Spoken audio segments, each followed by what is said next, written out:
as I said before, we are very fortunate to have three legislators who are able to join us today and help us understand and see what they see in the variety of topics that they have to be conversant in, and the conversations and the thought processes they need to go through as they consider Pinal, but also the rest of Arizona as part of their jobs. So please help me welcome Representative Cook.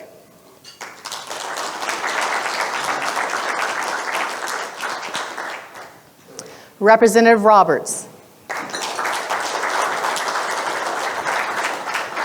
Okay. And Senator Pratt. I'm not sure we should stand in the same place together. I think the mics are on. Oh, sorry about that. Hot mic, hot mic.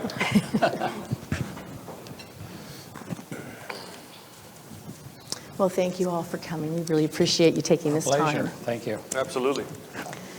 So let's start out with tell us a bit about yourself and how you came to run for office. Senator Pratt, let's start with you.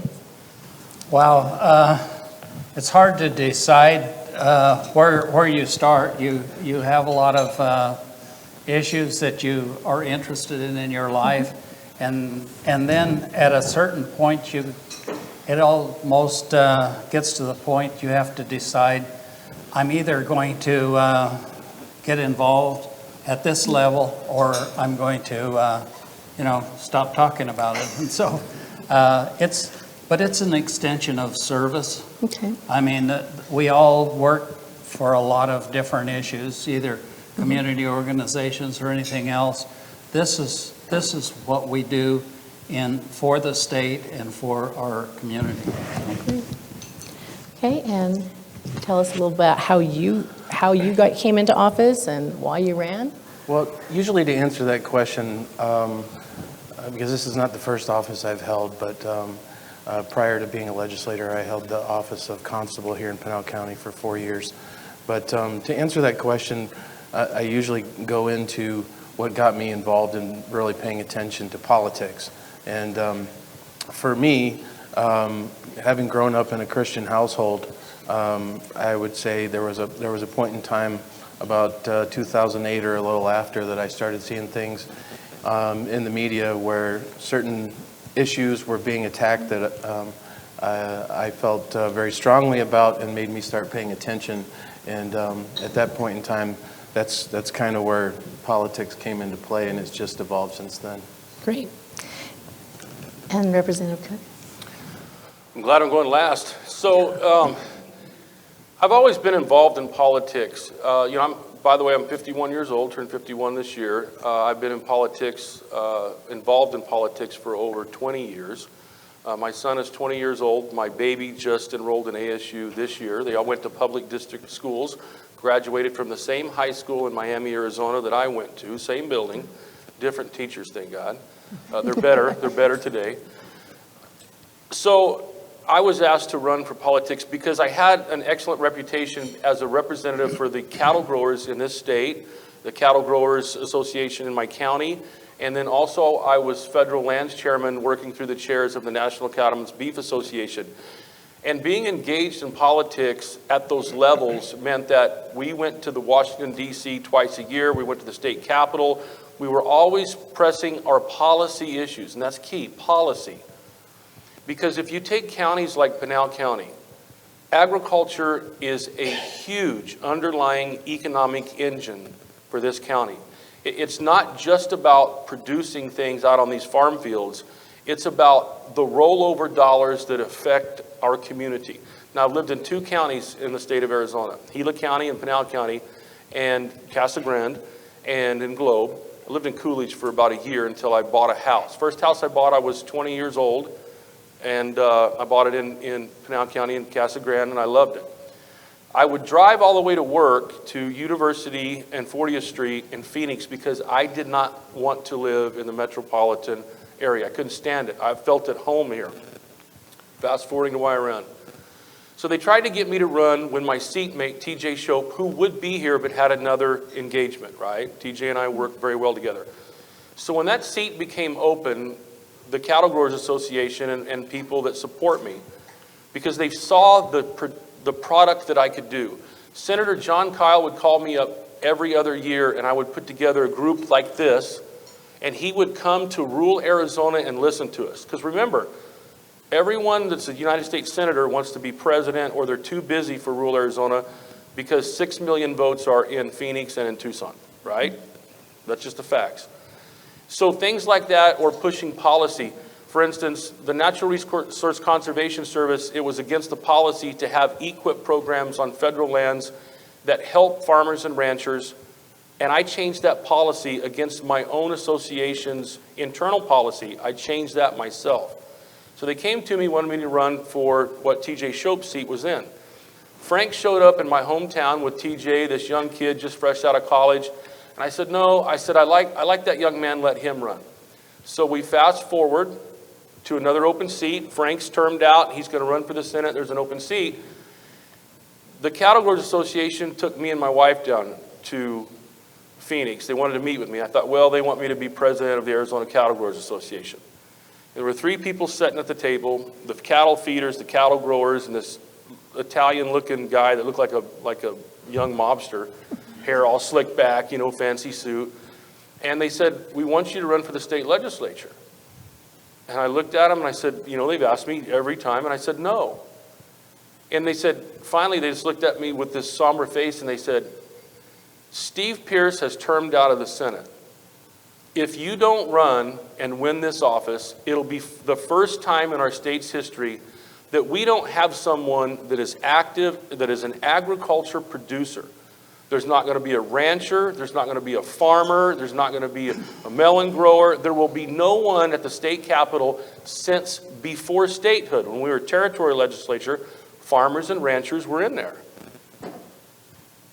And I got chills down the back of my neck, and my wife looked at me, who worked for me for 17 years, worked for us and our business. She looked at me and she said, you got to run, right? So the first thing she had to do is go to town and get a job. So that's the commitment that me and my family have put to run for office to represent you guys. And that's why I run for office. So if you let me just finish one thought. My first fundraising event was in downtown Phoenix. And there were 200 people in there in the agriculture business. And I didn't get up there and just thank them, but I got up there and I said this to them. I said the same thing I just told you. And I said, we in the agriculture business have gotten lazy when it comes to politics. We're going to change that. As a rancher, I don't expect my neighbor to gather my cattle, brand my calves, right? I do it myself. Now, if I need help, I ask my neighbor. As farmers, we don't ask the neighbor to prepare our fields, irrigate our land, and gather our crops. As farmers, we do that ourselves. So why, when it comes to politics and shaping policy, do we expect friends of the agriculture industry to carry that water for us? And everybody was just somber and they're quiet, and I looked over and people had this shock on the face. I said, so here's my promise to you. We are going to change that at the state legislature. I'm going to run for this office. We're going to win. We're broadening that. And I'm proud to say that today, 3 years later, we've got a rancher in the state legislature. We have a farmer from Yuma, Tim Dunn, who is an excellent legislator. And we've got a Senator, Sina Kerr, who is a dairy woman out in Buckeye. And so we have increased the representation of the agriculture business, which is a $23 billion impact to this state's economy. And we'll talk a little bit about Pinal County and Locust, but that's why I ran for office and where we're at today. Thank you. So just an aside, on September 24th, the WeMAR chapter will be having a visit with legislators, and Senator Kerr and Representative Dunn will be there as well. And we'll be talking about some of the agricultural issues from their point of view and what they see in that part of the world as well. So thank you for that mention. So I want to ask each of you, tell us a bit about your district, its people, the communities, and what are your district's borders? And we'll start with Representative Cook, and then we'll work this way. Well, my seatmates, Senator Pratt and TJ and I, we represent, and this is what I've said when I ran for office, and I did not run as a slate card or anything with TJ and Frank, because I felt like it wasn't fair to them, right? They were successful, the voters had chosen them, and the voters hadn't chose myself. So I don't want to hurt anybody or impact anybody, so I ran my campaign by myself. But we went to events together, like stuff like this, And what I said is, if you look at the district of LD8, right, and you look at it like a triangle, okay, and it's rural Arizona, right, we have different problems than urban places in Phoenix with our education system, teacher shortages, infrastructure, shrinking school populations, you know, road money problems and all that. I said, you couldn't ask for a better group. Remember, we never worked together. We just different personalities. If you look at it like a triangle, I said, over here on the west side, you've got Frank Pratt, who has a long history of being involved in the agriculture business and being a great leader to win a Republican seat, a conservative seat, caring about people that broke the mold here, which was, he was a pioneer, right? Then in the middle of the district of that triangle, you've got a young shining star whose father's been the mayor of Coolidge and all that, local business owners that's grown up under that aspect, in the middle of that triangle district. Well, what we were missing was that team, the third team member on the eastern side of our district, which is southern Gila County, and the Copper Corridor, which a lot of times those small towns get overlooked. So when I said that, I said, if you think about it, this is perfect because we don't all have to be at the same meeting, right? We just have to have good communication and working skills. And I'm telling you, this year we'll talk about the budget, how well we have worked together and what we've delivered to our constituents. Representative Roberts, your district, the people that are in your district, the communities, and your district borders. My district is LD11, so it crosses Pinal. It's about a third of it's in Pinal County and 2/3 is in Pima. So it starts, I live in the northern side in Maricopa, so I'm the representative as far as our 3 seats. That's up north, and then we have Vince Leach is over in Saddlebrook, and Mark Fincham is down in Oro Valley. They're fairly close, but it's kind of, again, like Representative Cook said, somewhat of a pyramid. Or you start in Maricopa, it comes over here to Casa Grande. We have a small sliver of Casa Grande, Arizona City, and if you follow 10 down, it kind of mushrooms out where you'll have Picture Rocks, Marana, Oro Valley, and then over to Saddlebrook. I'd say the 3 biggest cities we have in LD11 is Maricopa, Marana, and Oro Valley. They're all approximately the same in population, right around the 50,000 mark. You know, it has a large mix of, you know, a lot of rural. We also have, you know, tech companies like, you know, that employ like Raytheon and stuff down in Pima County. So it's a very diverse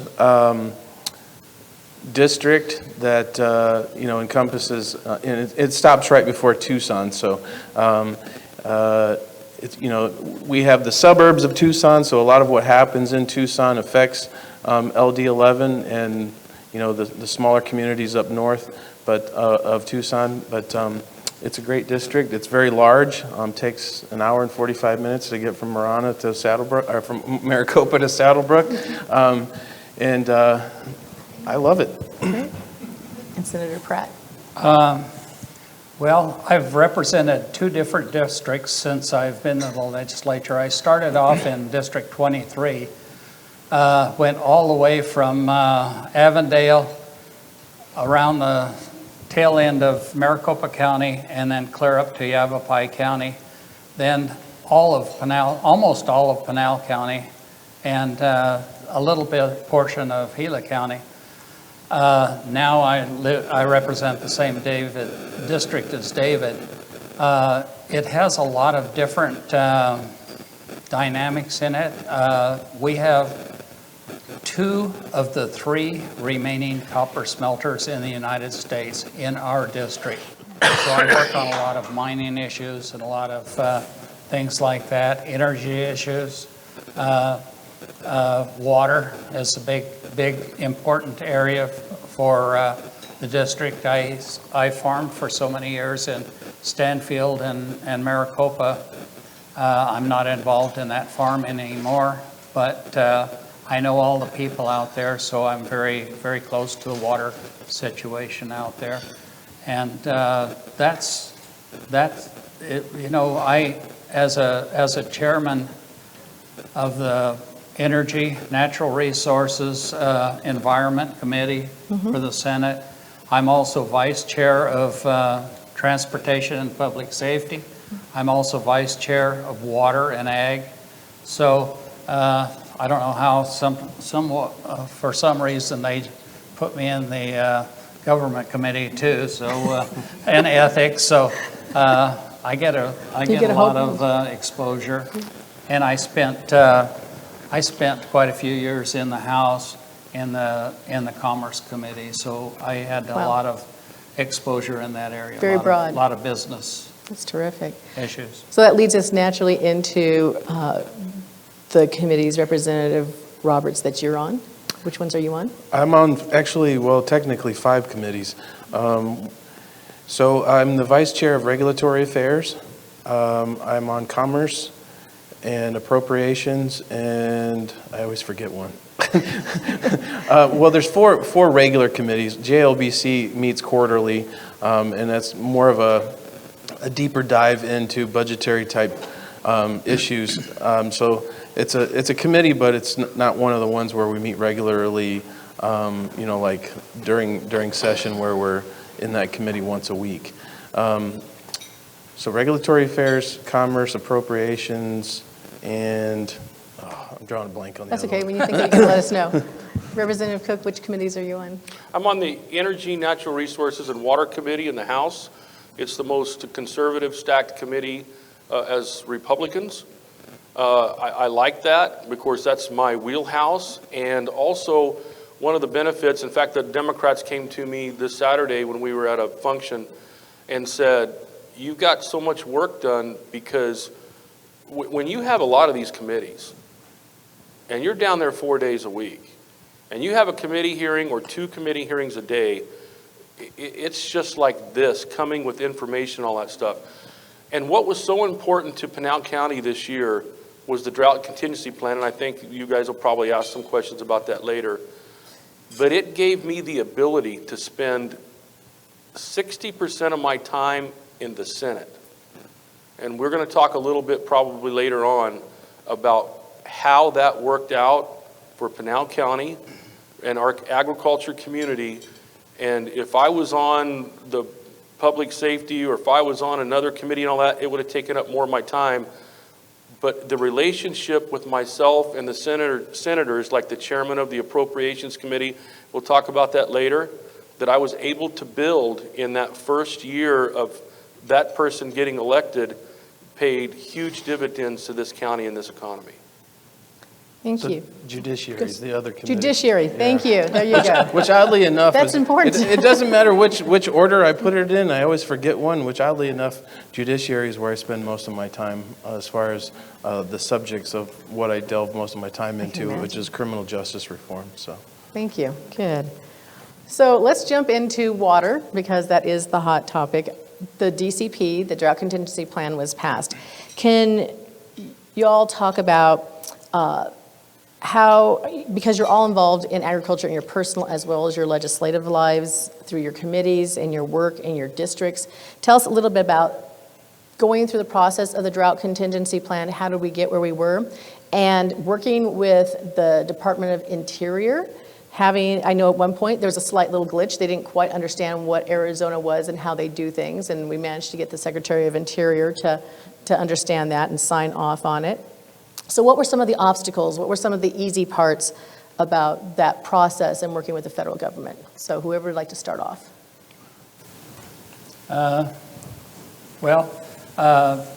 We, in the Senate, I took a lot of the lead on the water issues because I'm the vice chair of the committee. We had a brand new chairman. She knew agriculture, but there were a lot of issues that probably she was not aware of. It's a statewide issue. It is. It's not just a Pinal County issue. So we work a lot. Pick a place in the state, and we can talk about whatever the issues are in that area. I can tell you every different aquifer and I've been involved with, from an agriculture standpoint, with groundwater and then surface water as I farmed in Yuma and Yuma County. So all of those things are important. To be real honest with you, we don't have a lot of interaction with we talk to our legislators from Washington, and we keep close contact with them, but they work in a different world. Yes. A lot of the people that I've served with, I know Representative Gosar, with Biggs and Lesko, I served with them. Also, even on the other side, some bipartisan support there. I know a lot of those people. So the people, whenever there's an issue that you have something that's important to your area, you know who to call to, who you can call, and they can, their assistants and their staff that can actually get the work done.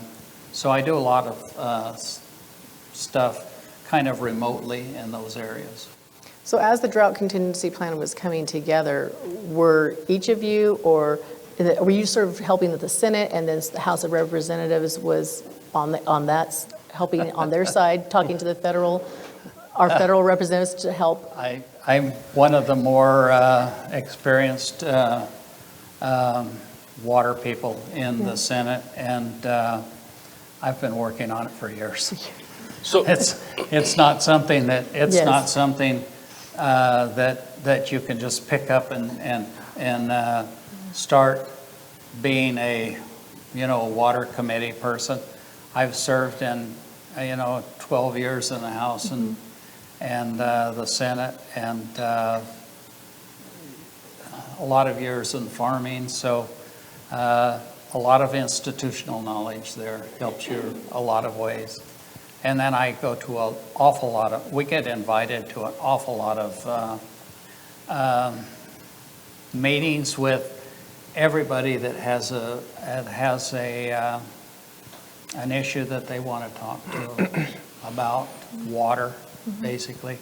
And I can tell you, the issues with the western slope of the Navajo reservation, and they've got arsenic problems in the water there.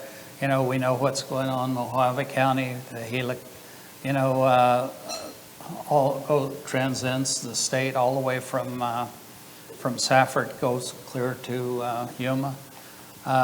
We've got a lot of water that is, it's subflow. I ran a bill this year for Department of Environmental Quality because we have real problems down in the Nogales area. And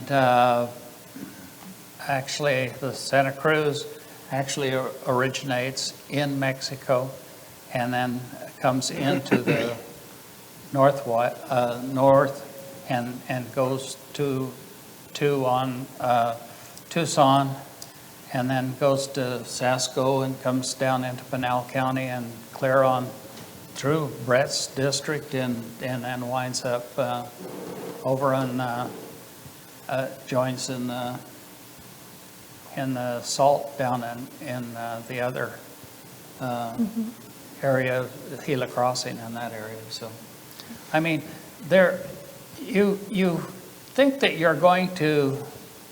It's kind of fun to be there for a number of years. I've been there. Now I am the second longest tenure in the Senate. So there's only one person in the Senate that has served more time than I have.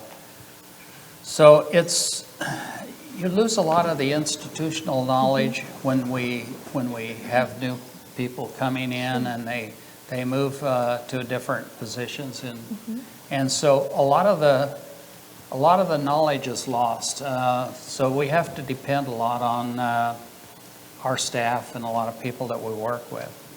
So those are all real important issues that we work on, particularly with water. Can I go back to your, okay, read the question again.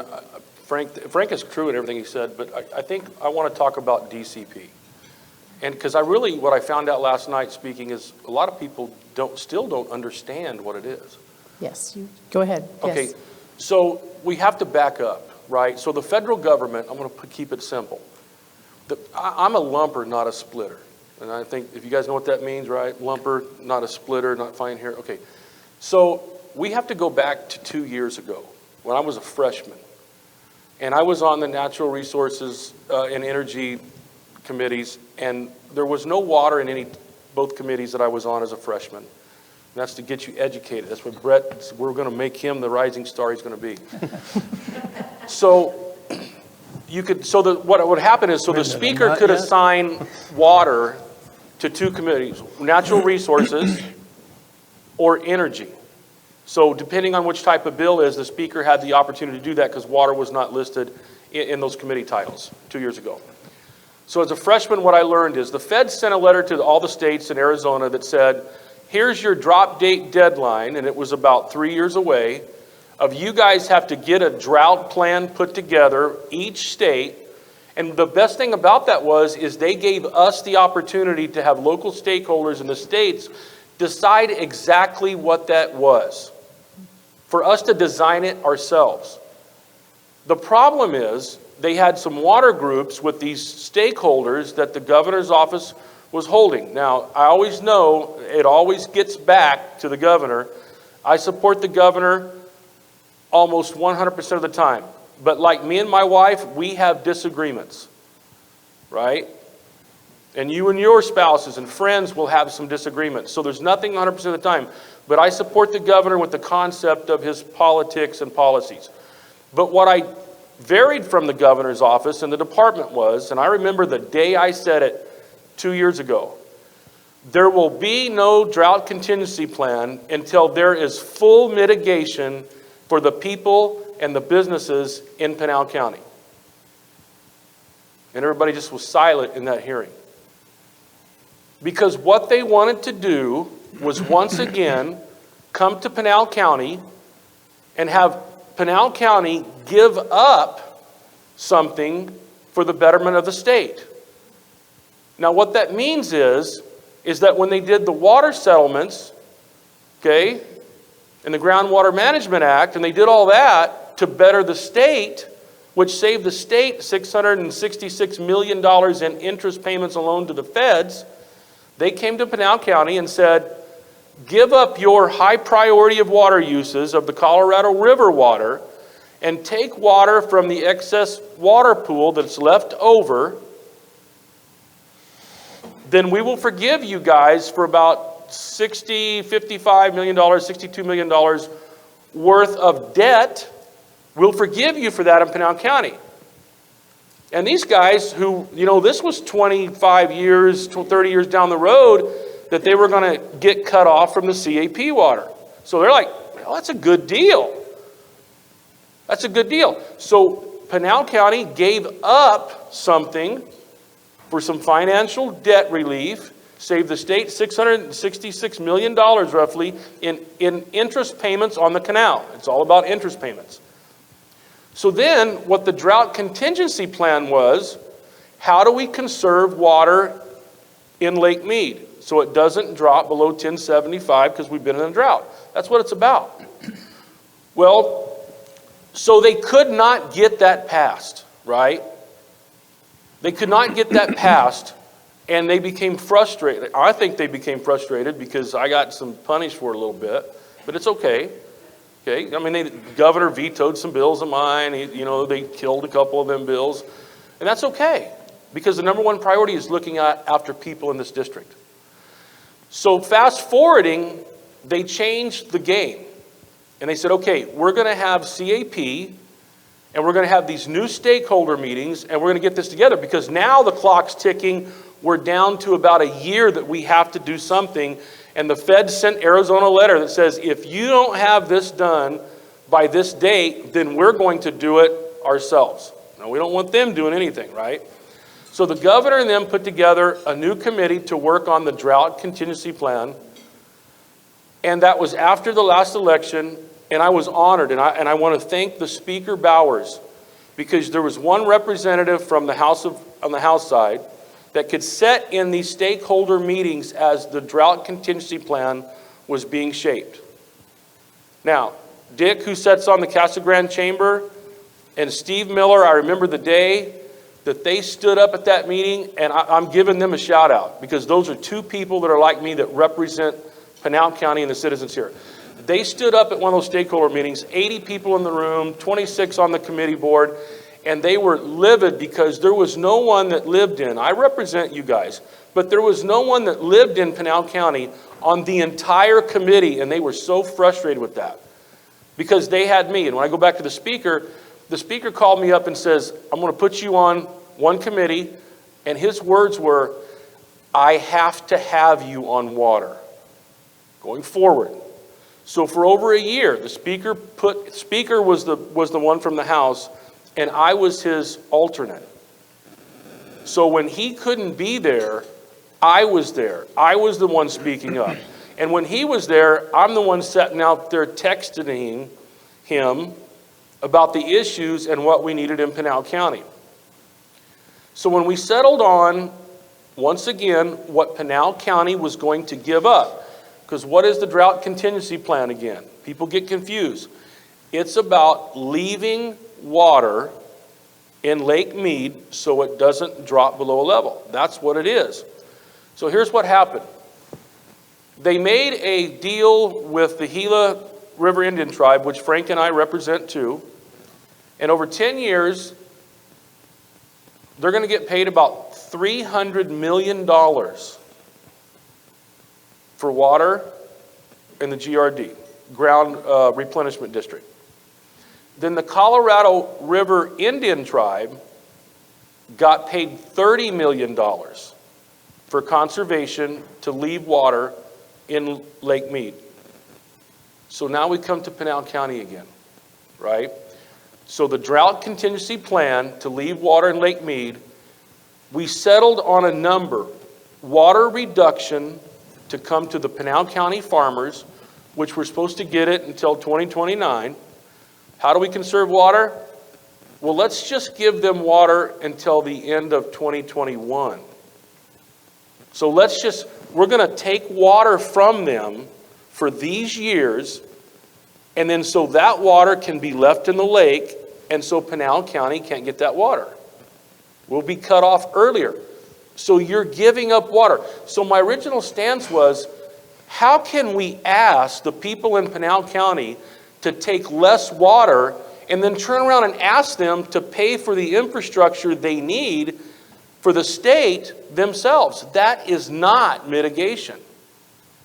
So you guys in DCP, you have to come up with the funding to drill the wells, to increase the ground pumping, and build the infrastructure for the canals needed from the new wells to get it to the canals to distribute it out in Pinal County. Now that's mitigation, because we're giving something up, and the solution is 11 new wells and infrastructure, but we should not be paying for that. You guys should bear the burden and the cost, and that's what mitigation is. That's what the drought contingency plan means to you guys. Now I want to ask you, did you understand that? You understand that? Is it, if we put it that way? Because when I talked to a group last night, I said, you don't read the articles in the paper? And so it's so complex, it's hard to understand, so I hope that helped. Now they both touched on it. Senator Pratt talked about it's a complex issue. And as a freshman, I can tell you it's an extremely complex issue. There are reasons that we have sayings like water's for fighting, whiskey's for drinking. It's a fact, but I don't think a lot of people realize this, that Arizona, being a desert state, actually once had a navy that was put in place over water. And it had to do with the dam. So this is like, I equate this to like looking at an Encyclopedia Britannica set, and you need to take in every word in a matter of 10 minutes. This is an issue that you have attorneys that have developed careers on, lifelong careers. It's such a complex issue that, it varies from geographical regions in the state to, what their issue is, what their concerns are.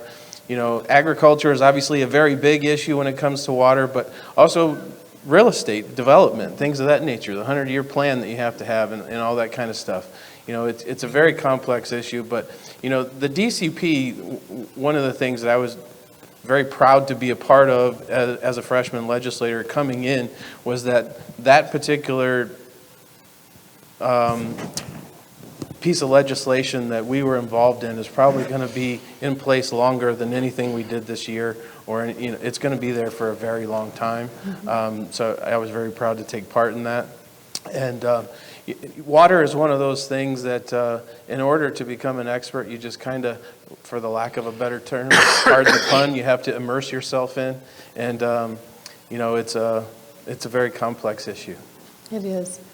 One of the things that WeMAR became aware of a few years ago was that water was going to become a hot issue. So in 2017, we hosted an event called Cap to Tap, and we had CAP come in for the first hour talking about the Lake Mead Canal infrastructure, what that is, where it goes, and why we have it. Second hour was all about the groundwater and groundwater management, AMAs, the 100 years, the outside the AMA, what that whole system is, and what the concerns were. We particularly had them.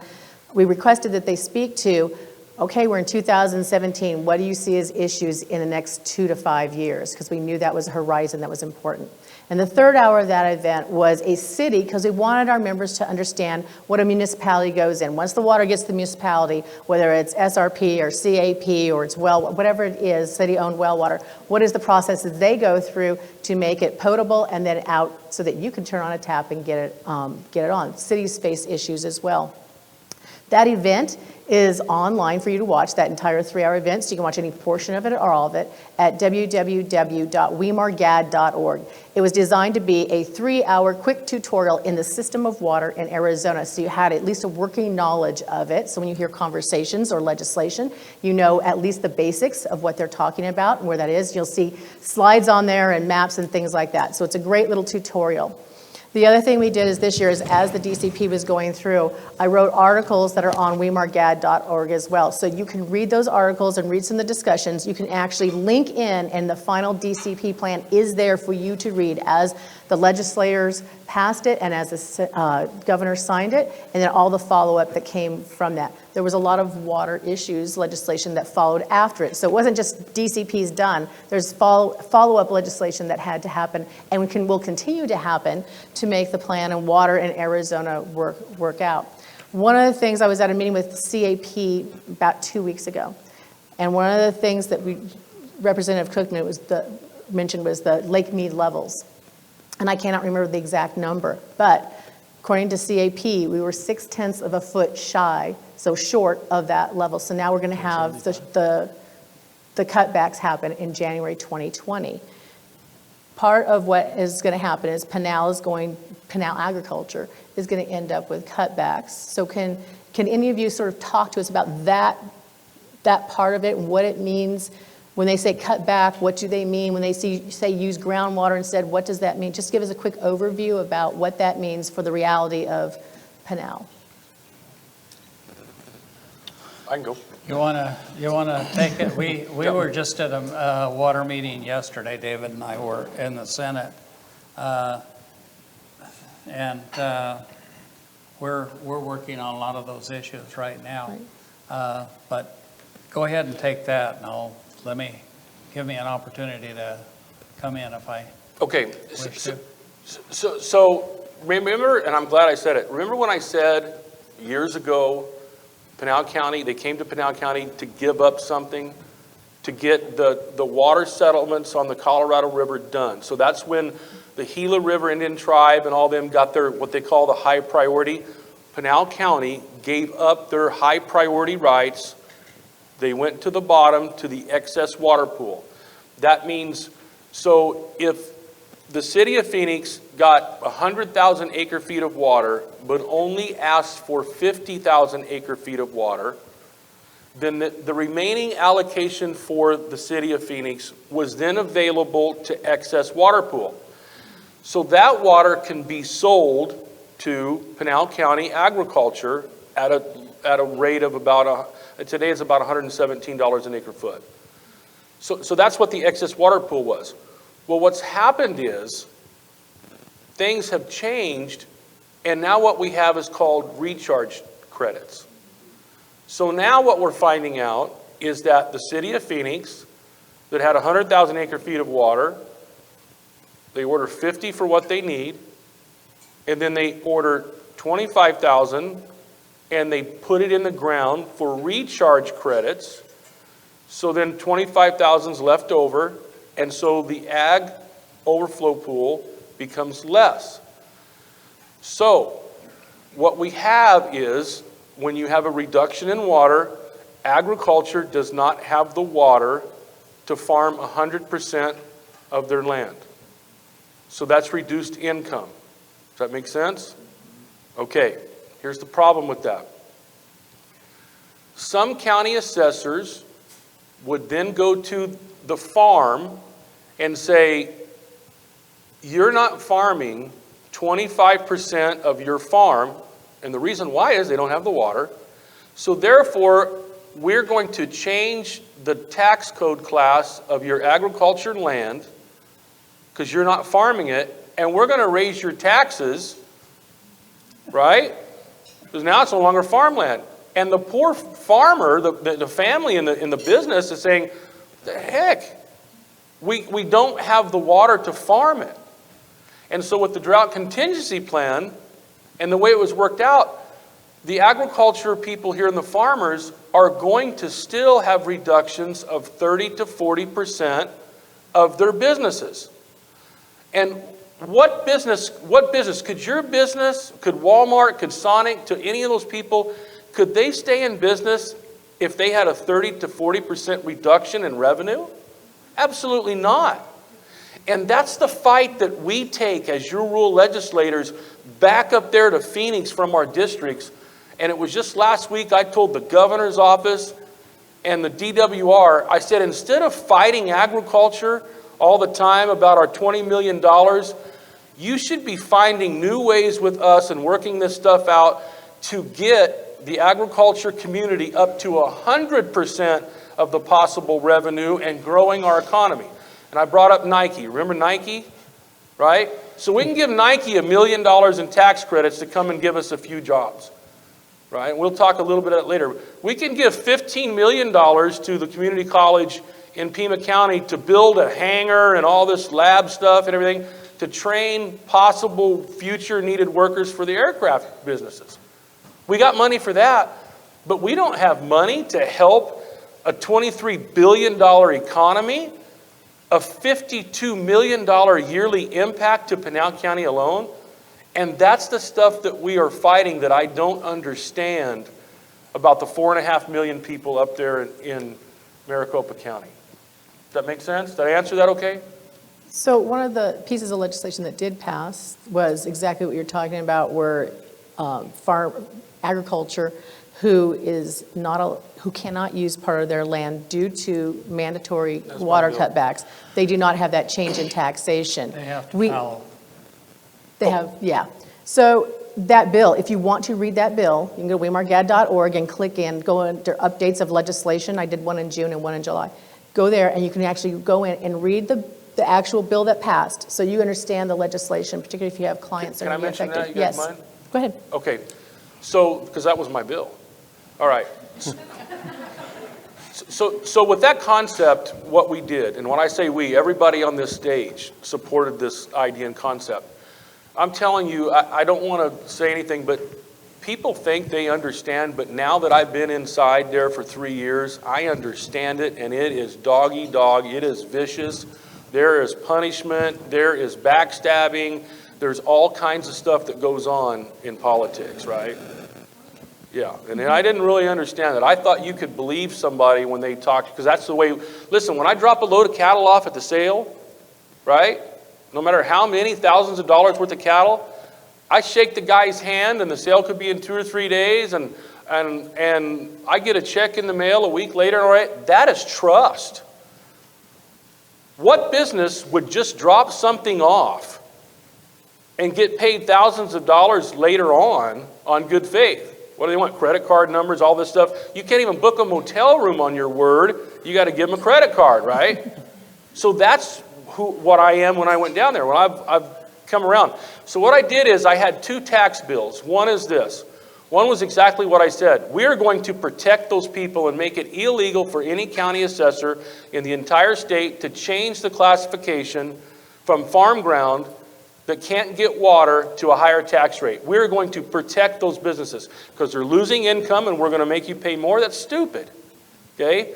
The other tax bill that I ran is that county treasurers did not have the ability to enter into people that owed personal property taxes. Now, this came from this county, right? I got a call from some people, and I went and talked to the county attorney, and, we're going to fix these problems. So if you owned back taxes or personal property taxes, let's say it's $10,000. And I'm going to talk about a small business, a store in downtown Kearney. Everybody know where Kearney's at? So what happened is they owed some back taxes. They went to go make a payment and they wanted to work a deal out. And we found out they said, we don't have the ability to enter into an agreement with you. So they wrote a check to try to pay their taxes and say, okay, we need to stay open for business. Do you know what happened to them? They went over there and there was a log chain around the door and it was padlocked by the government. And they said, you're not going to do any more business until you pay your back taxes in full. And these people were going, how are we going to pay them if you've got log chains and locks wrapped around the front doors of our business? Another stupid concept of government, right? So the first thing I did is you have an excellent county attorney here and you have a wonderful sheriff that care about the people. So then what happened was there was an agriculture business in Pinal County. There was another one that makes pavers here that they did the same thing. Lock the gates. I read the article on it, right? They make pavers and stuff. They owed some taxes. What happened? Government went over there, put chain locks on the gates. All those people and workers had to go home. They had to scrounge and try to borrow the money to pay the back taxes. So other counties were entering into agreements to pay back taxes, and they were charging exorbitant fees for that. So yeah, we can do something, but you have to pay $1,500, $2,000 for us to do this agreement, right? So what that other bill did was it said you can't charge as a county more than $200 to enter into an agreement, and you have the ability to enter into short-term agreements up to 3 years under certain dollars amounts, which your county attorney, Kent Vaultmar, you got a great county attorney here. I ran that by him. You tell me what Pinal County wants. Is this acceptable and all that? We wordsmith that bill. So I had 2 tax bills running. So the $20 million that we needed for the gap funding that we can't get from the federal government for the infrastructure got killed in the House by the chairman of appropriations. My bill, right? And that's what I'm talking about. People have got it out for this county, and I don't know why, but I'm going to stick up for them. So it's these 2 guys. So when they killed that bill, right, in the House, they thought we were dead. They thought Pinal County was dead. They thought we were done, and there was kind of some giggling and smiles going on, right? Because we were fighting everyone from the 9th floor, Democrats, Republicans, both.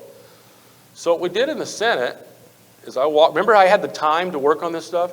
I walked over to the Senate. I went to one chairman, JD, who was the speaker at one of my first session. And I went to the chairman of appropriations and I said, hey man, I need a favor. They said, what's that? I said, JD, I want you to take my tax bill because I'll take my tax bill to protect these lands. And then I want you to take my other bill that does this, and I want you to strike those on the same bill. I want you to amend it in your committee and put those 2 bills together. And I want you to take my bill over here, and I want it to do a strike all, and I want to take my $20 million bill, and I want to strike it onto there in the Senate Appropriations Committee, because once I got it out of that committee, it went into the box, which means what? It became part of the budget negotiations. They didn't think that I was going to do that. They didn't think I knew how, right? So I'm just a rancher. So with the help of this guy over here, right, and working in the Senate, When I did that, it came out in the Phoenix paper, the Capital Times, and all that, because they thought the rancher in Pinal County was dead. And I think the headlines read, Pinal County agriculture has new life, right? So that's why I'm saying, when Frank said term limits and stuff, there is some bad things about that because you need to build those relationships. And I hope that helps about those tax bills. The other one was what we did, these guys up here, because you can't do anything by yourself, you need relationships. Each one of you have a constitutional right, and you are protected in the state constitution for your deductions of personal property, okay? Each one of you have that. But what I found out was some county assessors were saying that you have to they send you something, and they say if you don't list this stuff and sign this piece of paper, you don't have those constitutional rights, so we don't recognize your protected rights under the Constitution, and then they want to send you a tax bill.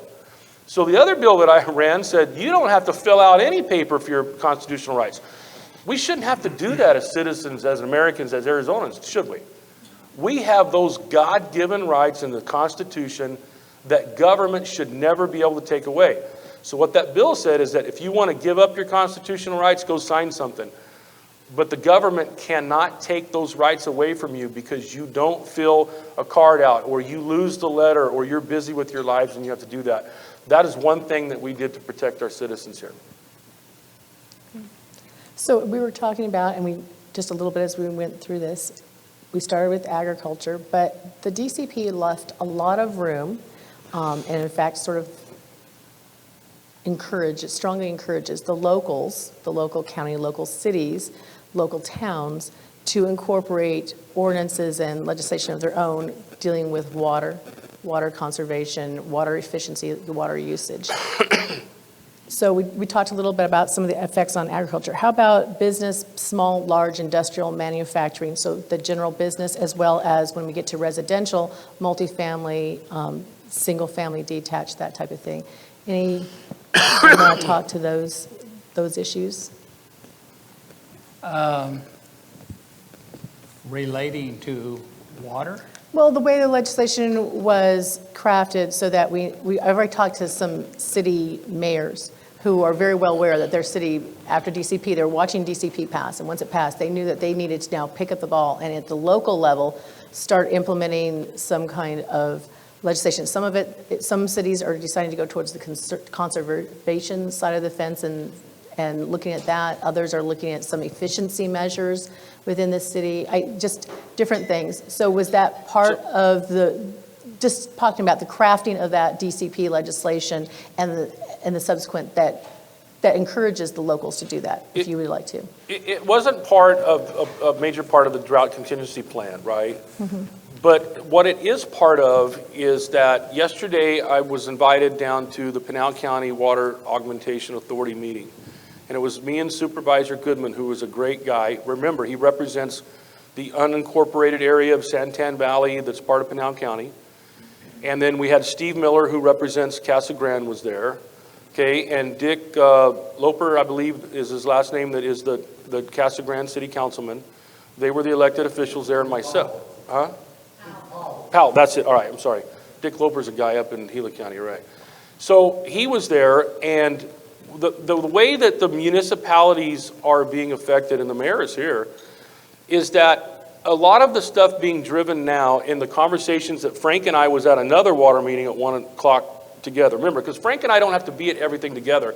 We just have to have great communication. So I went to Florence first, went to the Water Augmentation Authority meeting for Pinal County, and then drove down to the Capitol where Frank and I both got to be at that meeting. So what is happening now after the DCP is a lot of talk about conservation. Well, people that don't understand agriculture is we are already conserving water. We are on the forefront, and I said we have the Natural Resource Conservation Districts, we have the Natural Resource Conservation Service. Agriculture is driven towards conservation, and we always have been, because when you have what I call city slickers, they think about conservation, they're like, well, the farmers use the most water, we got to get them to conserve water. Well, yeah, they use the most water because they're producing something, right? They're producing something for our economy and our growth. They're using water for that production. But where conservation really needs to happen is in the largest municipalities, and they need to be decided about what that means at those local levels. With the mayor and town council working with the community, what can we do for conservation when it comes down to your car washes, your swimming pools, your lawn watering, right? Desert landscaping, golf courses, I can go on and on. But most importantly is what is done with your effluent water? How is that being used today? Because the cities used to give that effluent water away, right? It meant nothing. Well, I promise you, effluent water today means a lot. A huge amount. Most of the big municipalities send their effluent water where in Phoenix? Does anybody know where that goes? Goes to Palo Verde. Goes to the nuclear plant that APS, which is a great corporate citizen for this state. Wonderful. Great employer, great corporate person that takes care of us, reliable energy, right, at a reasonable cost. So it goes out to the Palo Verde nuclear plant to be the coolant. Now for years, the cities were like, what do we do with this effluent water? Well, they said, okay, we're going to build a nuclear plant. Oh my God, we'll give you the water, right? Sign some agreements. Well, now the new agreements that has just been signed over the last couple of years, this is how it goes. It was free. Now it's going to cost a little money. And then in several years, here's where the cost is going to go to APS for that effluent water. Because today effluent water can be treated for what? Drinking water. Several big cities are doing that now. Effluent water, now that we have recharge credits, is that if we put 200 gallons of water in an AMA in the ground, then what you get from the Department of Water Resources in the AMAs for your assured water supply is 50% credit because you are recharging the aquifer. Now think about that. We put 200 gallons of effluent water in the ground, then we're going to get 100 gallons of credit, 50% of that, because we're putting water into that. What is that worth over time? And as municipalities grow like Casa Grande, right, and that effluent water is put back in the ground, then that is directly connected to our 100 assured water supply certificates about what is being recharged in aquifer. And can I give an example of what this means? In the past year, in our District 8, in Santan Valley, the unincorporated area, contractor calls me up from Phoenix and says, man, I need your help. I said, sure, what do you need? He said, I've got contracts to build a big old tire store and a Circle K in Santan Valley. Got contracts. I'm ready to go to work to build these two businesses, which are what? Putting building on the tax rolls for Pinal County. Millions of dollars of revenue, right? Over time. Millions of dollars of tax money and revenue for this county, which is what is needed by putting businesses and jobs there and services to those people in the community. He said, they're going to cancel my contract because I can't get water, not only to build that, a water meter at Johnson Utilities, I can't get the water meter to do the construction, and I can't get the guarantees that a water meter will be there for the businesses if I build them. So those investments, and remember those investments, we're going to talk about housing later, those investments, they don't want to put their money there because there's no guarantee they're going to have water to build those businesses. Remember, millions of dollars worth of revenue. And he said, so how do I get my $160,000 that I paid Pinal County for the building permits back? So guess what I did? Man, I picked up the phone, I called Steve Miller, I called Mike Goodman, I said, here's the problem. So then the county had to say, well, yeah, if they pull out, we will have to give you your money back. And then we lose the businesses. But what I did yet is I called up EPCOR and I said, we're going to fix this problem for these people. We're going to fix it because that community needs that. My county needs that. We're not going to have millions of dollars worth of investment in this county pulled out because we can't get these people a water meter. So I made them break down by zones over there because they're afraid, oh, we don't know if the pumps will keep up. Guess what? They got their darn, almost said a cuss word. They got their darn water meters, right? And those businesses went on. And the county is now having services and the money and the revenue based off of those new businesses. So that's a direct effect of what that question was, is how is DCP and water affecting this county and our communities? And if you guys would like to add something, then that's what I've seen because I've got it hands-on. One of the things that I was, as far as, the cities when it comes to water and stuff like that, living in Maricopa, Maricopa only having been incorporated about 16 years ago, I think now. Two of our council members are here, and they could probably validate that. But, because it's a newer city, there's a lot of infrastructure that was put in place for gray water and stuff like that. So all the housing that has been built, you have the separate, fresh water and then gray water. And in the municipality itself, as far as the city, they use a lot of the gray water for watering and stuff. So it's good that, the cities will have, the capability. It's going to be harder for cities like Casa Grande that's, established and has been here for such a long time to go back and it'll be painstaking to put in that kind of infrastructure. But, that's a good thing that, that they're looking into doing things like that. Good. Can you put it on a 3x5 card, and at break we'll come back, which I want to remind you, if you have your questions, write them on the 3x5 card, and we'll come back at break and start those questions, the second half. That way we make sure that we get the questions and they're done, so the representative and the senator can look them over and give you a really nice answer as well. And if you're on the live stream, you have a chat box. You can go ahead and ask a question through that chat box, and we'll jot it down and bring it back at break as well. So I just want to make sure that those folks know that as well. One more question before we take our break here. So our membership goes down to Douglas, it's Western Pinal, and then it's West Maricopa County. I've talked to our members, I've talked to property owners in these areas, and one of the big concerns across the board seems to be, particularly for small farmers, small ranchers, small dairies, small agriculture, small property owners who just have their own 5, 10, 20 acres, is that they see large California concerns coming in, and they're drilling down into the aquifer, whereas the local agriculture is going down hundreds of feet. These folks are going down thousands of feet. So the concern is that in some cases it has affected someone's water. In other cases, they're afraid it might affect their water going in the future, and they're looking at the number of years they thought they had water. So it's a big concern for them.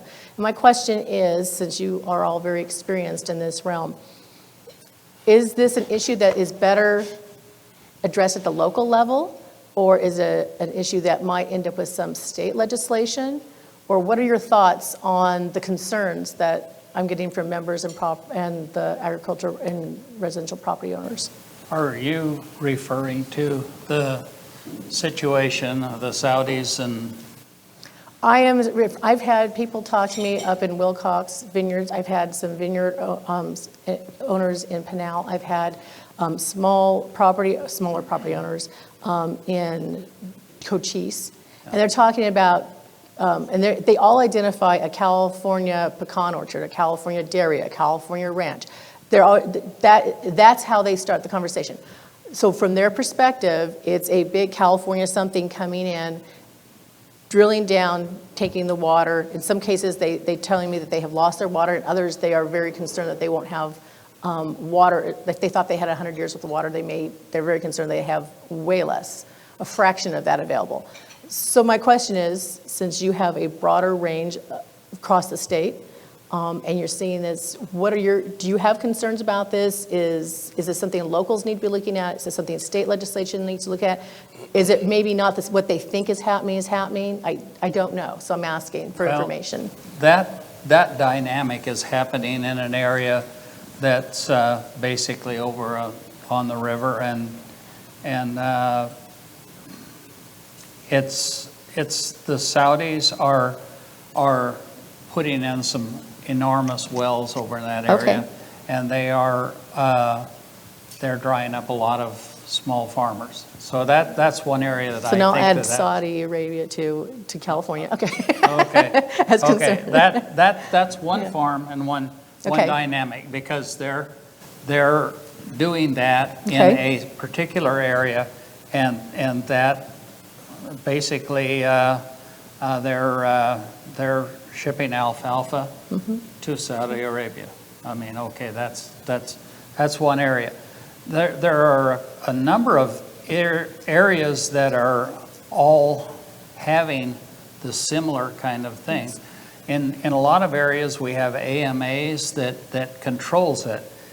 We have people that in the meeting that we were at yesterday, we've got people that want to put monitors on all the wells.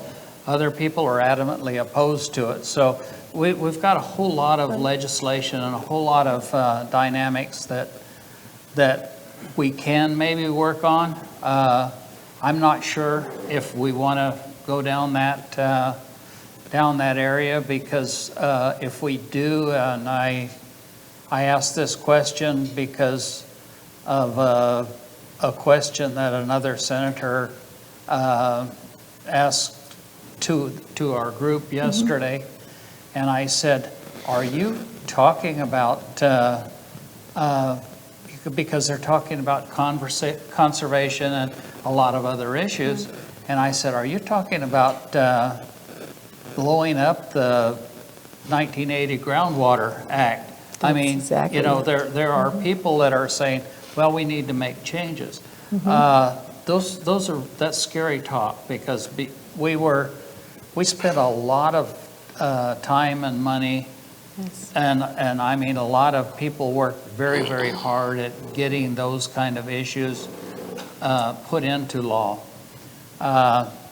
If we have somebody that wants to run a bill, so to speak, and the first thing that they're going to have to do is take a look at the history that is involved in that, and it's very, very complex. That's why we have a number of laws, adjudication, treaties, everything that's involved in water in Arizona.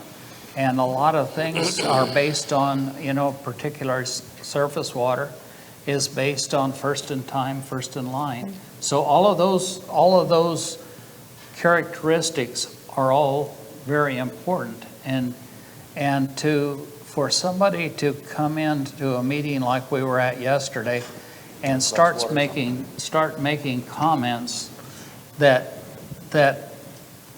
are they're really talking about major changes in the water law in the state of Arizona. And that was a fault to that. It's very scary. We were hearing rumors of that, so thank you for letting us know that wasn't just a idle rumor. That really is something that people are seriously looking at. And They're looking at it, and it's very dangerous. It's very, very dangerous talk, because we have a lot of different dynamics that are going in. We're still trying to be real honest with you. I think that we're still trying to define subflow. I don't think that we completely understand which is what subflow is water that's in our aquifers, and in some areas there's huge amounts of it. Other areas it's pretty scarce, and one of the areas that it's pretty scarce in is Pinal County. We have issues. Like I said, we have the AMA that's trying to design and trying to preserve that aquifer for generations, that we can have it here in perpetuity, hopefully. But at some point in time, if we consider that people want to go in and overdraft that water, there's going to be places where there just isn't any water. My old farm in Maricopa, we went down to, I set the bowls down at 875 feet. That was a very strong aquifer back in that time frame, but at a certain point, we hit a granite shelf there, And not when I owned the land, but the farmer that owned it before me. He went in under there and he tried to go through that granite shelf. There's no water there, and that's what happened in the dynamics. And that was in the areas in the early '80s. Yeah. And that's when we were all being sued, and everything was going to be. We were trying to work out the laws and all of the rules and everything, and getting the CAP water into Pinal County at that point in time.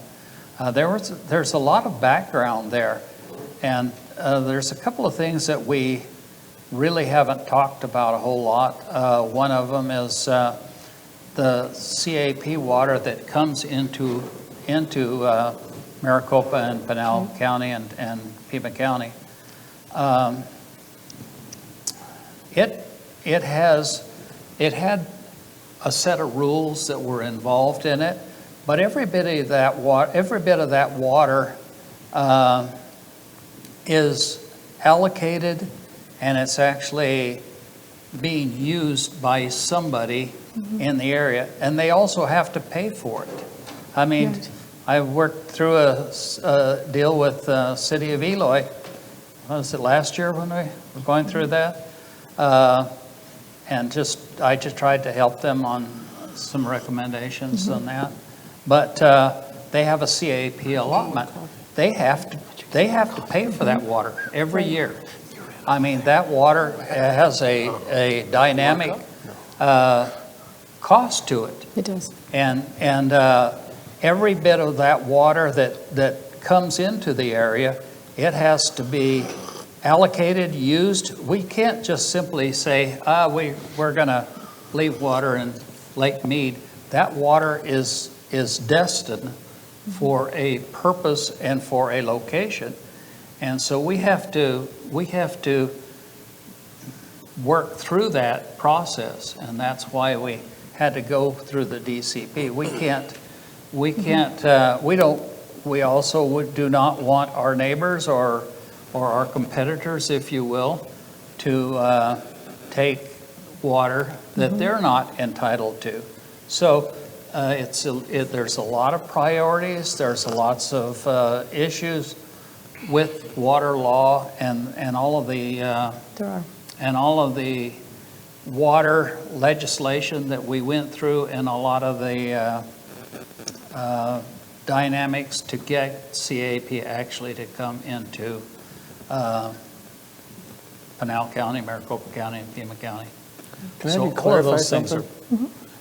What you were saying earlier, as far as the large California organizations that are coming in and they're drilling down thousands of feet, are you saying that they are coming in and they're pulling that water out of the ground, and then are they using it here in Arizona, or are they shipping it, No, they're trucking using- it? They're using it here. They're using it From in the people I've Arizona. talked to, they're saying, yeah, Yeah. they're using it here. They're just But- concerned at what that means long-term. But all of this, a lot of this goes down to the true cost of water. And maybe a neighbor, maybe they've got their bowls sitting at 450 feet or something or another like that, and you get somebody that has deep pockets and can come in and do a reverse air rotary rig and go in and actually open those that subflow, if you will, and they can go in and pump in underneath that existing water. And so you have a true cost of water in some cases.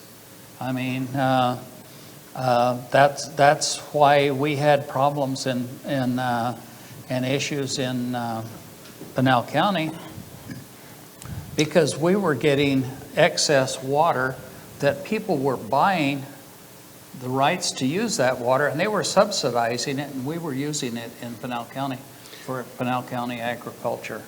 And that was the excess water that we were using a few years ago. it bailed out Pinal County agriculture because the true cost of that water was significantly greater than what they were actually paying for it.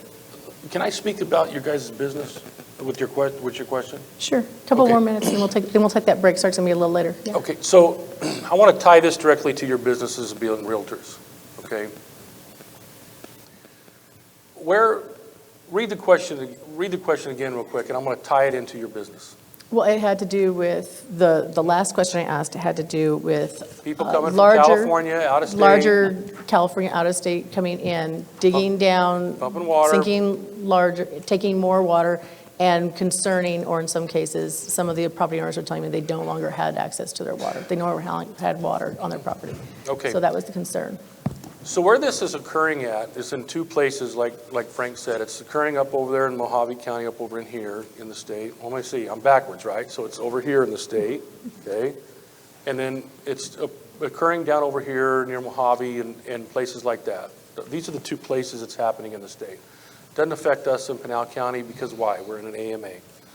Now, two things I want to point out when you hear people say, these businesses, now keep in mind, these businesses are coming to Arizona. They're drilling water that they have the right to. They're growing and producing things, or having a dairy, but let's say growing and producing things. That seems to be where the rub's at. And they're shipping it somewhere else. What's wrong with that? Right? We're open for business. They have the right to buy that land. They have the right to use that water. They have the right to have those employees. So where do we get off in government?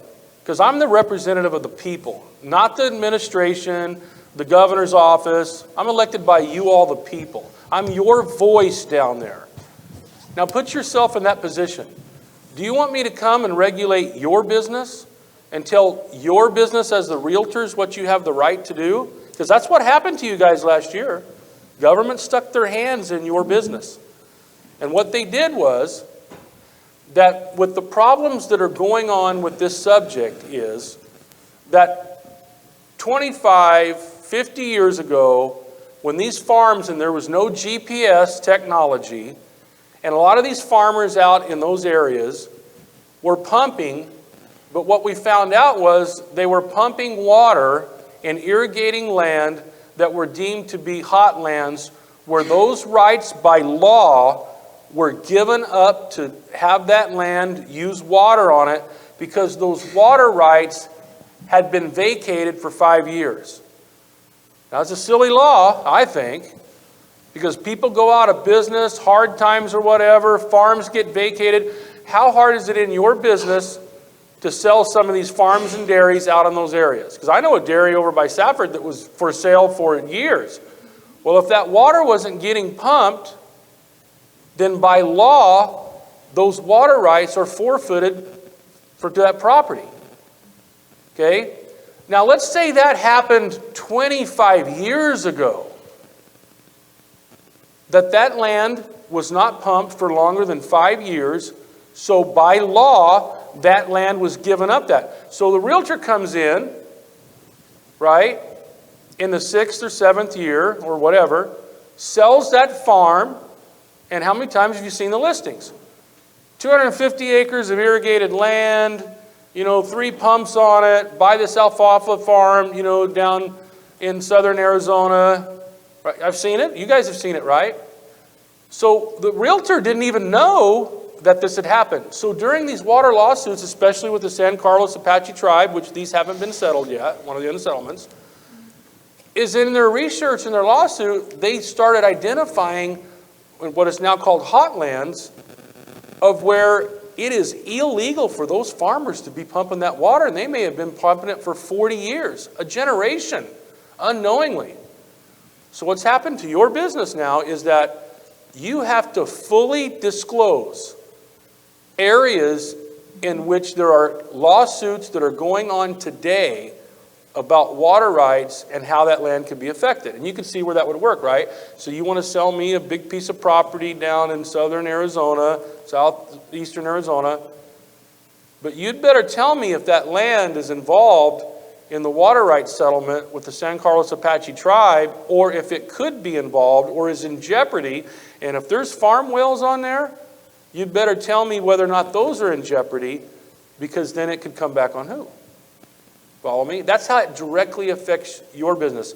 So when it comes to the subject of these businesses come in here, Intel is in Chandler, isn't it? Isn't it Chandler where they build the Intel chips? Do all those Intel chips stay in Arizona? No. They get shipped all over the world, those Intel chips. So when you hear people growing alfalfa and shipping it to whatever, isn't trade a big part of what we do? What we do in Arizona, exports is a lot of... So once again, why are we treating the agriculture business differently? The second largest melon grower in the United States is in Pinal County. They ship watermelons and cantaloupes to the Mississippi River, to California, to Canada, to Mexico. They have the big box contracts with Walmart and Costco. They employ somewhere around 1,800 people in this county. So they shouldn't ship the cantaloupes and watermelons because we're shipping our water out of the state? That's crazy. So that is a weak argument that is used by what I call the left, right? Or the radicals, because they're saying, oh my God, they're shipping alfalfa. What's wrong with alfalfa? Well, then they take this little piece out and say, well, alfalfa. And we heard this senator at the same meeting, one from Paradise Valley told me and Frank at that water meeting, his words were this: well, I cannot be compassionate or sensitive to agriculture in your county because they use high water crops. They grow cotton and they grow alfalfa. That's what he said. And I couldn't stand it. And so Frank's sitting over there and I'm sitting there and he's sitting down there where she's at. And I leaned over and I said, finally, I got to say something. As my colleague is sitting down there to my right wearing his cotton shirt. Yeah, and believe me, it got the same response there. There were 100 people in there, right? As he's wearing his cotton shirt, right? It's like copper. In the copper mining business, Frank talked about that. Where does our copper go? Do we keep all the copper in Arizona? No. We ship it all around the world as either a finished product or raw material. We ship that stuff out. So why should agriculture be different? So when it comes to those farms, and really there's some pecans down there and all that stuff, right, that are doing that, those are local decisions outside of AMAs in which the local elected officials should get together and have water districts and stuff, start talking about that stuff and solve those problems locally, because you don't, listen, we're outnumbered, right? We don't want those people up there in Maricopa County, sorry, Pima County, we don't want them making the decisions for rural Arizona whatsoever. We want to make those, don't we? So every chance we can, let's keep the state government out of it, and we can do that. And I want to make one last comment to the member that made the comment about alfalfa, right? Another thing that he said in front of me and Frank, and I just loved it, was we were defending agriculture, right? Me and another, we were defending agriculture in that meeting, and it was about water use and conservation. And then we turned towards the municipalities, like I said earlier, about they need to do local stuff to conserve water. We're on the leading edge of technology of conserving water. Lining fields, drip systems, we're there. We conserve water all the time. Farmers just don't let it run down the thing. Lining ditches. And when we turn the conversation towards conservation in those places, Paradise Valley, right? He says on the end, and God bless him, I loved working with him. He says on the end, and I don't know why he keeps picking on Pinal County. He says on the end, he goes, if you think you're going to come regulate swimming pools in my district, that's going to happen when Pinal County freezes over. And I mean, I looked at him and he goes, yeah. And according to the weather forecast, that ain't going to happen either, right? But see what I mean? They sit there and they say, it's agriculture, it's Pinal County. We gotta have them give something up to solve the problem. Because he said it, if you think you're going to regulate swimming pools in my district, you got another thing coming. And that's the mentality we fight. So thank you. Let's take a 15-minute break and then we'll come back. One question from our live stream, and it's to Representative Cook. And then once we finish this question, we're going to go into some other topics beyond water. So just to let you know, we'll be expanding our discussion. So for Representative Cook, talking about your relationship with the federal government, would you be able to do more for Arizona if you were in the U.S. Congress? Oh. You know, Can anybody do it? Talk. I think you get more done here. so I think they're talking about the relationships with the federal government. So really quick, I want to say a little housekeeping stuff. When you run for office, you are on the limelight, you're front and center, and there is a lot of work that is done for that, and it cannot happen by yourself. You better have a strong family, right? We've got a new family over here.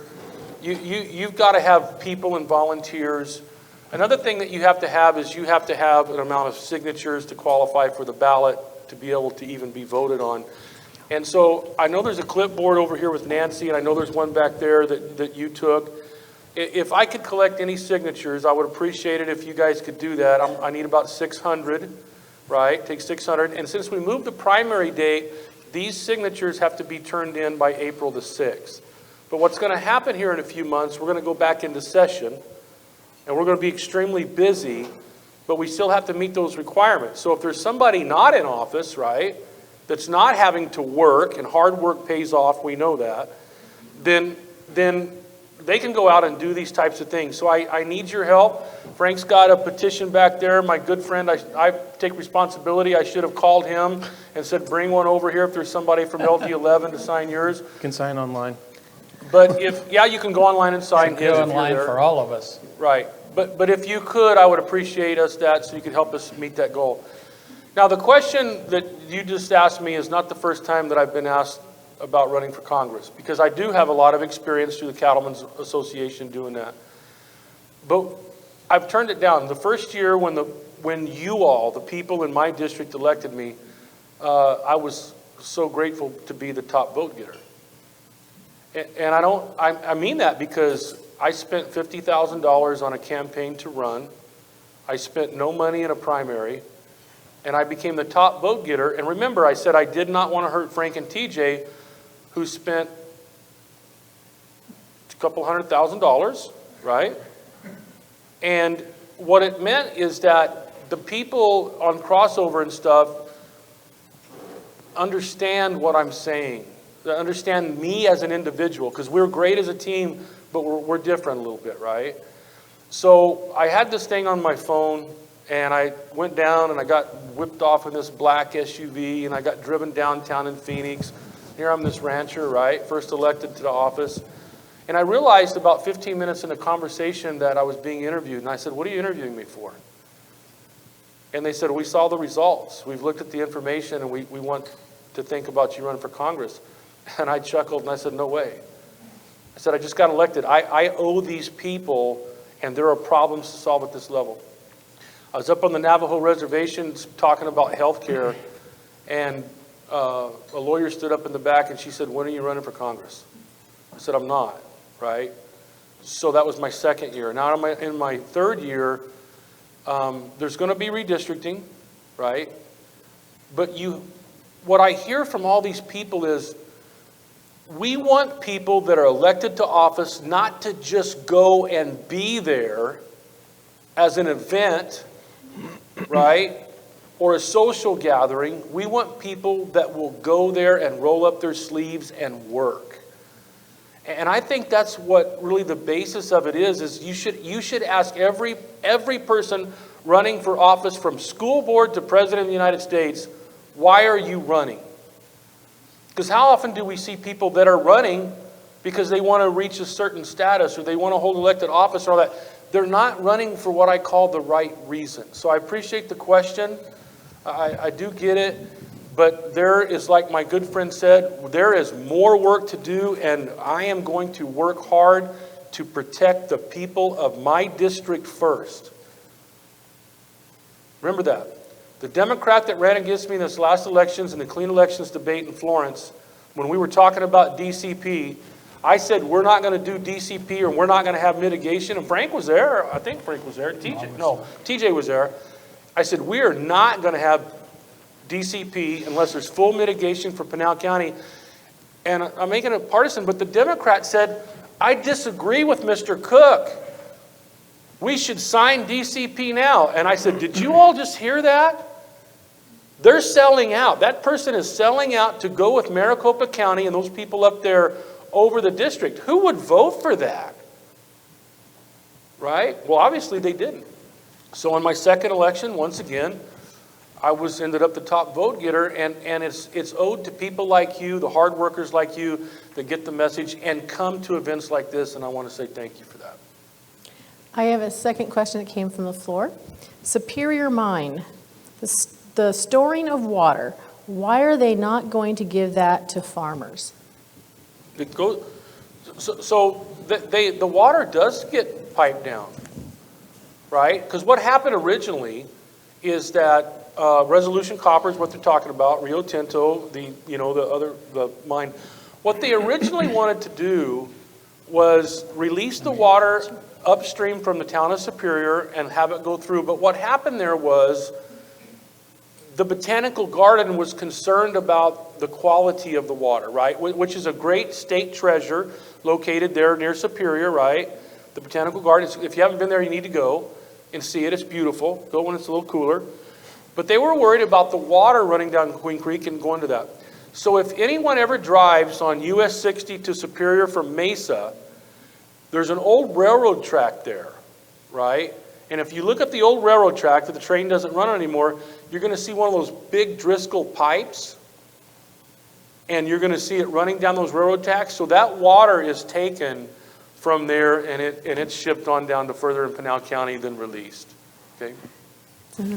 Yeah, I just wanted to say that the water that's being used, they have the right to use some of that water. A lot of the water on that in that mine is in the process of the dewaterification for mine shaft number 9, because they have to dewaterify that shaft. I've been down to the 6,200 feet, 7,200 feet. We went together. Level, yeah.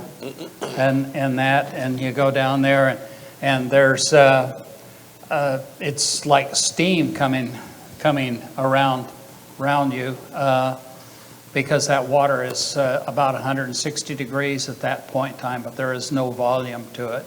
But it's very poor quality. And that water that David is talking about is taken down to the New Magma Irrigation District, and it is blended with some fresh water, and that's how they can utilize it. It's being farmed in that area. So Frank and I went down there, and what I called it was the Jurassic Park movie, right? You know how it's scary, and you got all this stuff. You're down there in this cave, and there's water dripping everywhere, and it's hot, and like he said, it's just steam, and you have all this industrial stuff, and it reminds me when that guy goes down there to turn off the circuit breaker and is attacked by the dinosaur and killed, right? That's all I kept thinking about when I was down there was, oh my God, it's like Jurassic Park movie we're in down there. Yeah, I didn't like it. I couldn't work down there. Yeah, one of the perks, if you will, is as chairman of Natural Resources, Energy, and Environment, and all those other things that I work on, I get to go around to all of the places all around the state and get a lot of tours and take a lot of opportunities to know what those issues are. And I get a lot of questions from people. There's a comment period right now up on the Resolution mine site. And I had a gentleman that called me from Gold Canyon just the other day, and we've set up an appointment to give him some information because he wants to be more informed before he makes his statement on the, basically because of the comment period. So we do a lot of things like that, that's, some of it's kind of fun, but the reality is that we get a lot of word out to the people in the community. And so we get a lot of people that come to us and want to work on or want to ask questions about specific issues around the state. And the more that you get involved in statewide issues, the more that information that you have to give. Yeah. Thank you. We had another question from our online audience. And this is for everyone, how do you compare Intel, which doesn't drain a natural resource from Arizona aquifers to create their product, to Saudi Arabia that does use quite a bit of our water to grow their own alfalfa for their own economy? Wow, I didn't know we were online. Live streaming. Intel has an allocation from CAP. Okay. It's industrial allocation, and they actually have to take CAP water and they have to clean it a number of times to just basically, like David was talking about at Palo Verde, they can use effluent that's basically potable quality. They take it out to Palo Verde and they re-clean it 3 times, and then it finally it's too tired, and it has they can't clean it up anymore, and that's the way that Intel does with their water too. Okay. If I could touch on that too. When it comes to, I want to stab after him. If you could read the question again, because they said something in regards to how do you compare. Yep. How do you compare Intel, which doesn't drain a natural resource from Arizona aquifers to create their product, to Saudi Arabia that does use quite a bit of our water to grow their own alfalfa for their own economy? Well, first of all, Intel does drain natural resources. As Senator Pratt just mentioned, they have an allocation for water, but Intel also makes anything from chips to circuit boards to things like that. All those things cannot be made without natural resources. One of the biggest things in their district and in my district is the mining industry, and you can't create these things without the mining industry. You got copper, you got all kinds of natural resources that are mined in the state of Arizona, and those products cannot be made without those natural resources. Yeah, we have a few rare earth minerals in the state of Arizona that are an asset to you, for us to use, and then we still have to bring a lot of it in from other countries, basically for use in all of our technology equipment, everything from electric cars to computers, Mm-hmm. So. It's a common thing that most people overlook when it comes to, purchasing whatever you're purchasing, whether it comes to, like what Representative Cook said, when it comes to cotton, when it comes to anything you go purchase, it's a product that it doesn't come out of thin air. These products are manufactured or processed or what have you in some way, shape, or form, and a lot of people don't connect those things. That's why the mining industry is such a huge industry in Arizona.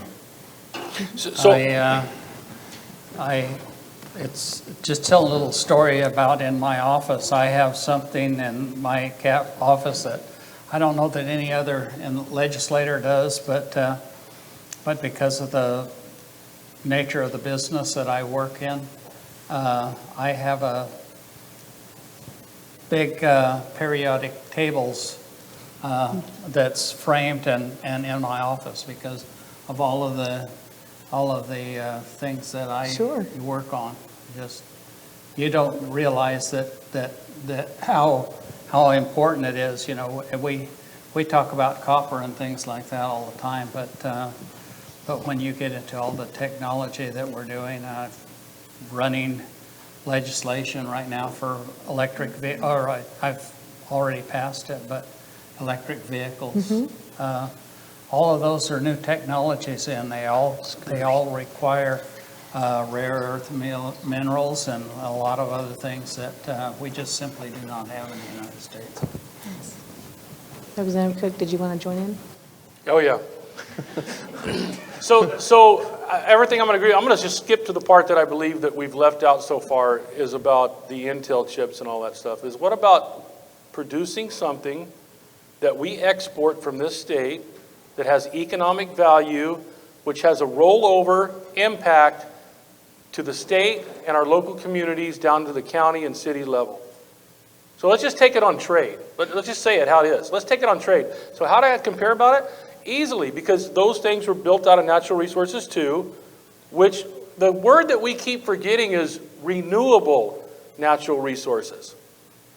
And I call water a renewable natural resource. It's gonna rain, right? My wife called me this morning going to work at 7:30 because I spent the night here last night. When she's going to work at 7:30, she goes, man, it's raining.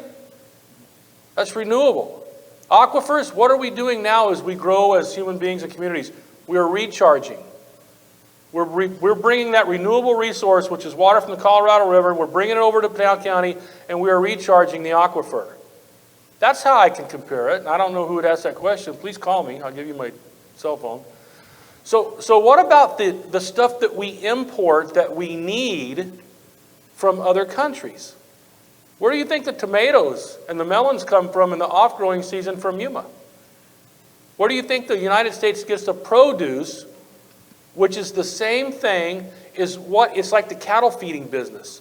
It's the rate of the input to the gain.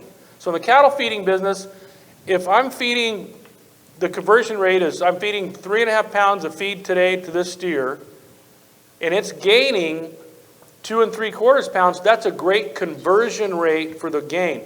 It's the same thing with water, and we heard these Yahoo, oh God, I forgot you were on there.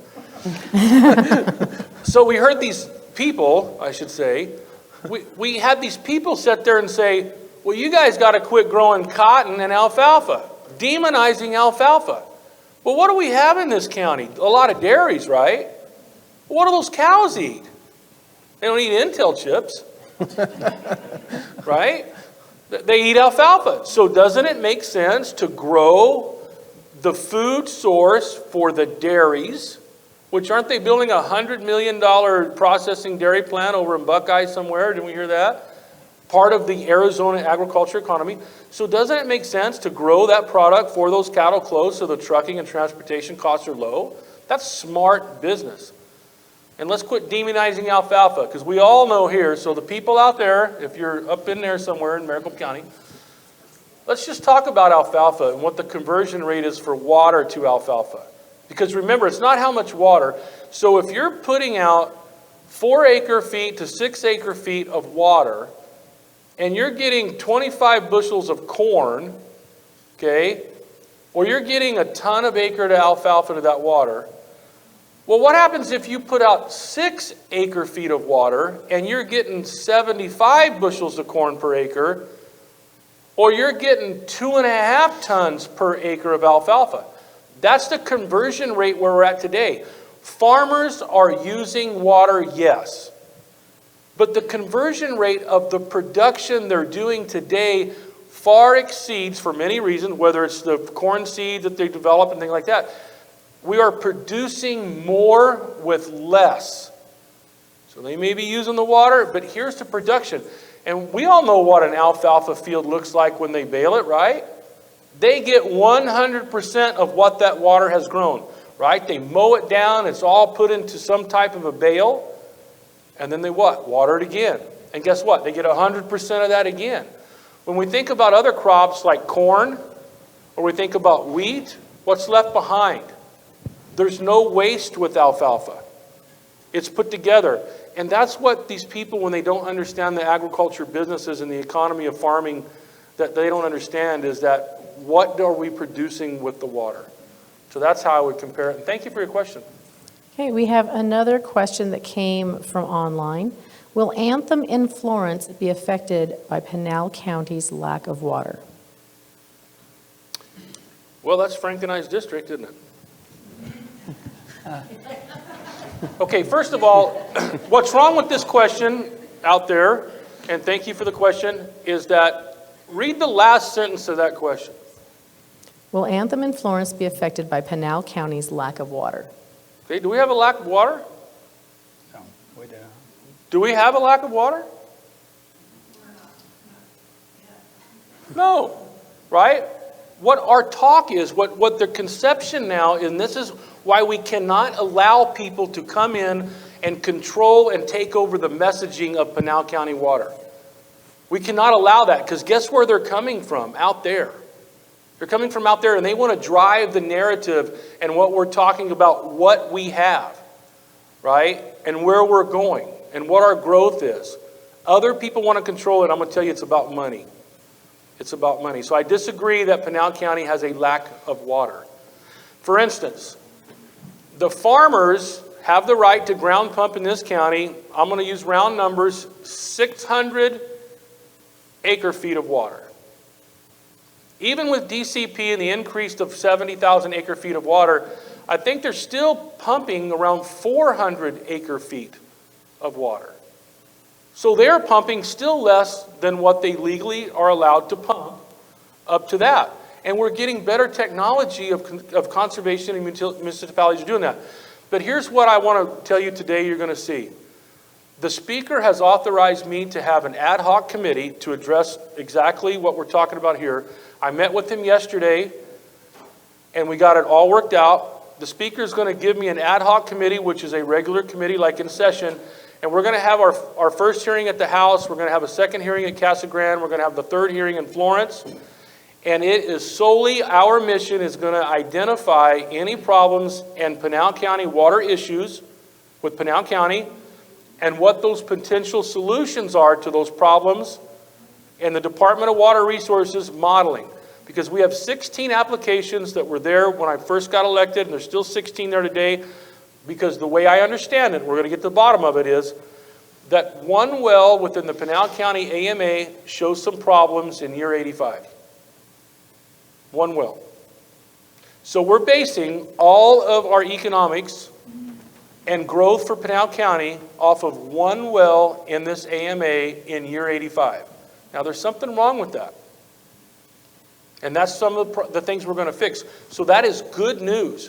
We are going to bring state government and stakeholders out to the district and hear from the municipalities, the private water companies, the developers, to identify what the problems are and potential solutions. And I promise you that's going to come within the month of the first hearing, and I want the report wrapped up by the end of November.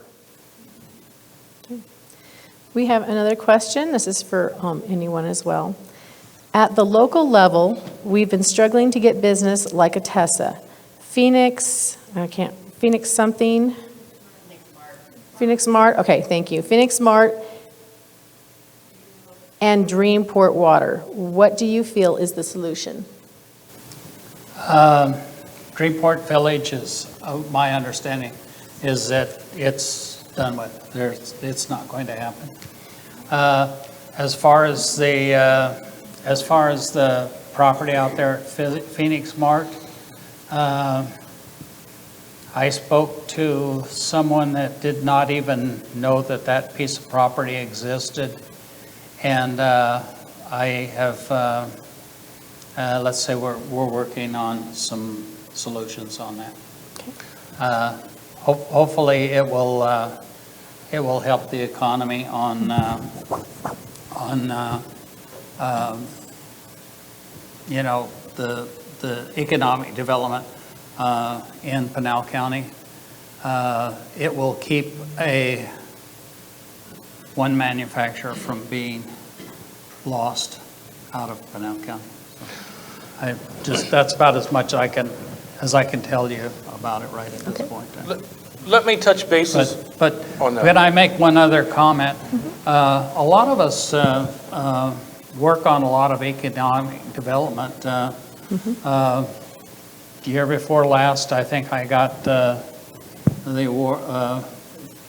an award for being the senator that was most involved in economic development in the state of Arizona. So a lot of the times you don't hear a lot about what we do, but we work on a lot of facilities. I go to all of the EDGE meetings and all of the economic development meetings around the state and around in our district and in the state.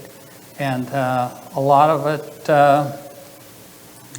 doesn't ever happen into a business, if you will, but it doesn't mean that we ever stop trying. We keep working. I think I have Keith Watkins' number on my speed dial, so he does all of the rural economic stuff, and I work with his staff and Arizona Commerce Authority on a pretty regular basis. So let me. go ahead. Okay, so let's talk about dirt, right? Let's talk about dirt. Let's talk about money. In the state, where is the most of all of the construction and growth going in the state? Where's it going in the state? Where's the majority of it? Maricopa County. I support the governor 100% almost.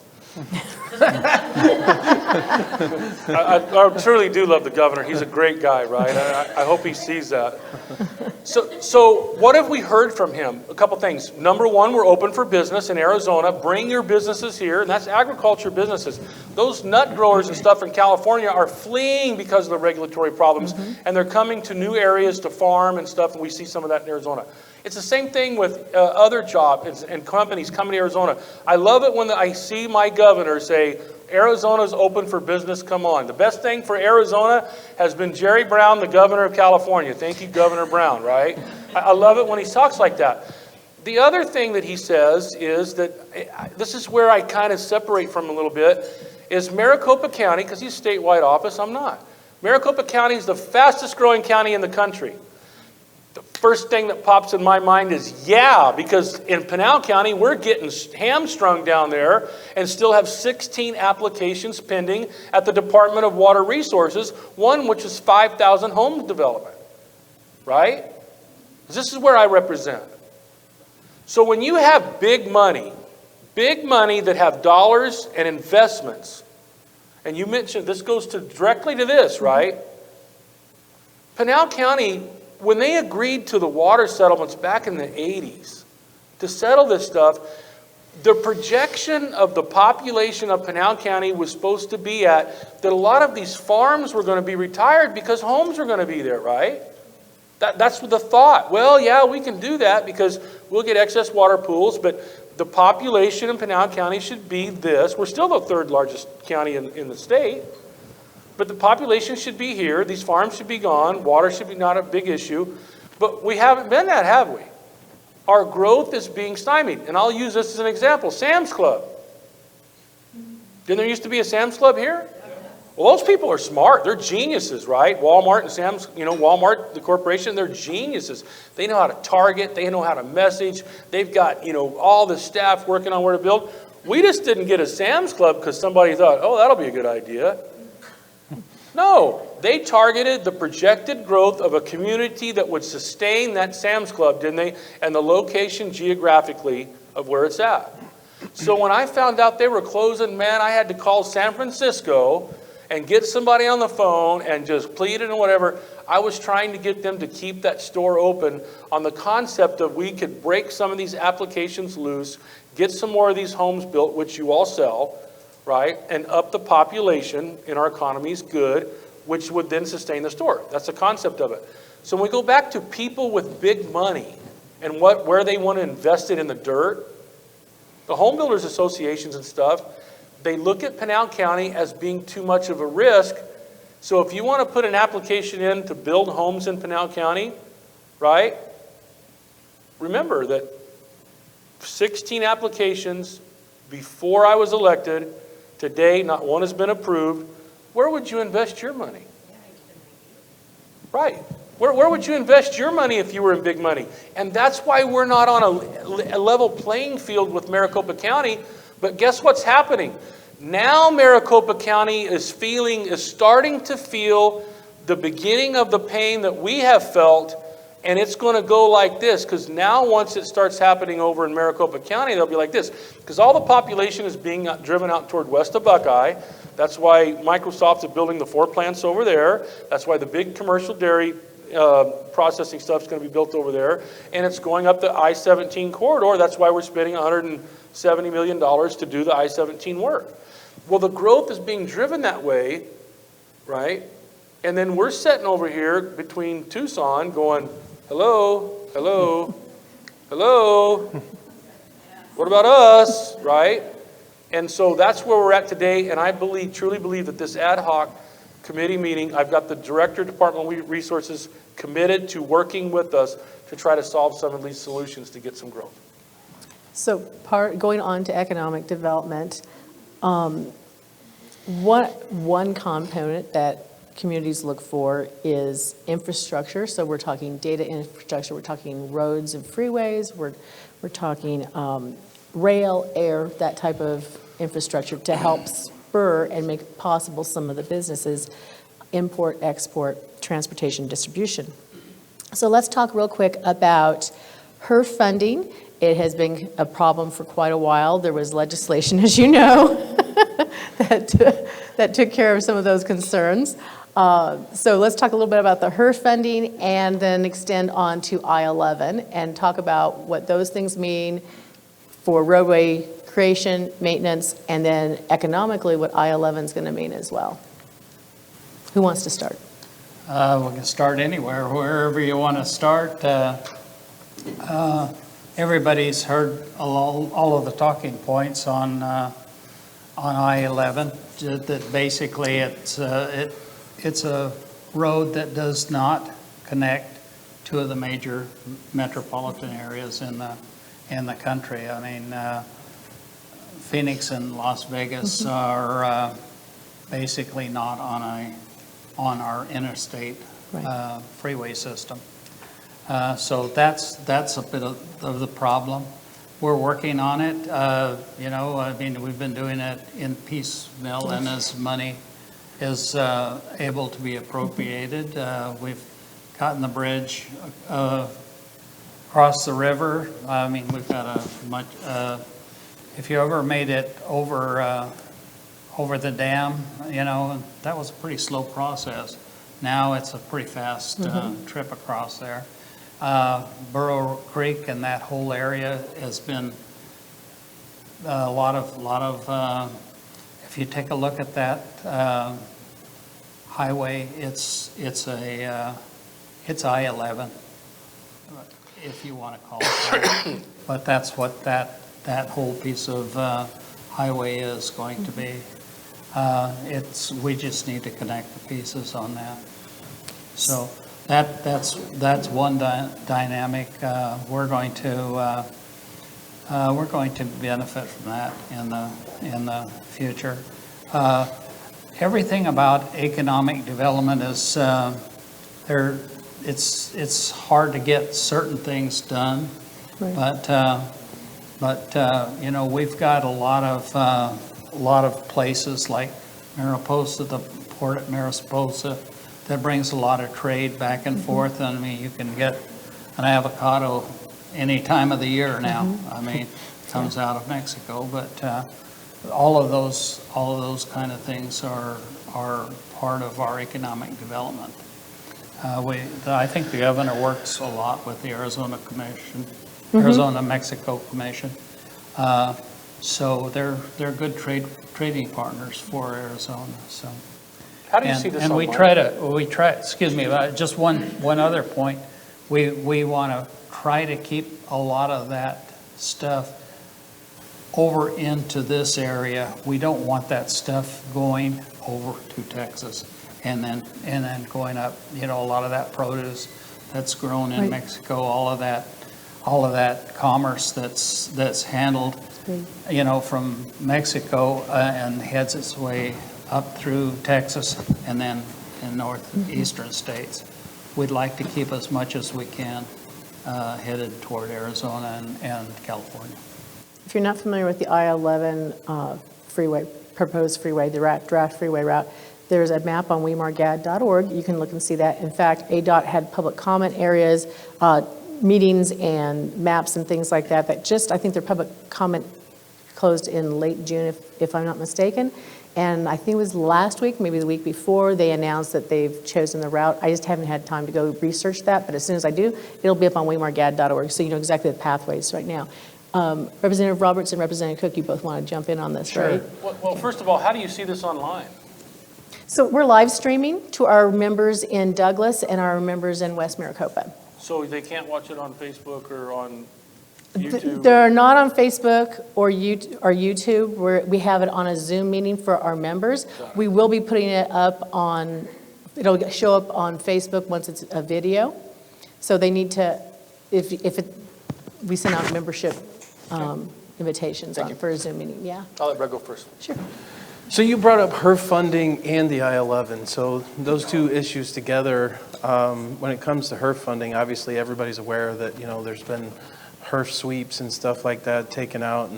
And obviously one of the major issues is that as technology progresses, the taxes that, HERF comes from is mainly derived from gas tax. And so the vehicles that are paying for HERF is, the normal petroleum, diesel base, people paying gas tax like that. So as we progress and vehicles become less dependent upon that, then there's less revenue going into HERF. So that's an issue. And, the legislature is going to have to determine what's going to be the most palatable way to replace those funds that we're losing. And I'm not going to tell you that I have the golden ticket right now to tell you what the answer is, because obviously I think most of us are against raising taxes, but we definitely need to develop or determine how we're going to replace funds as we lose those, and that's the case on other issues, and where funding is being less, we're losing, and funding that dwindles on education from certain areas. We have to figure out how that is, or where we're going to replace it from. And so when we're talking about HERF, the roads in Arizona, I believe I read recently that, our roads are kind of being downgraded as far as how well they are at the moment. So it's definitely, the issue is building. So we definitely have to keep on track with that. And we have to ask ourselves, if we're not maintaining what we have when it comes to building new roads, we need to question that.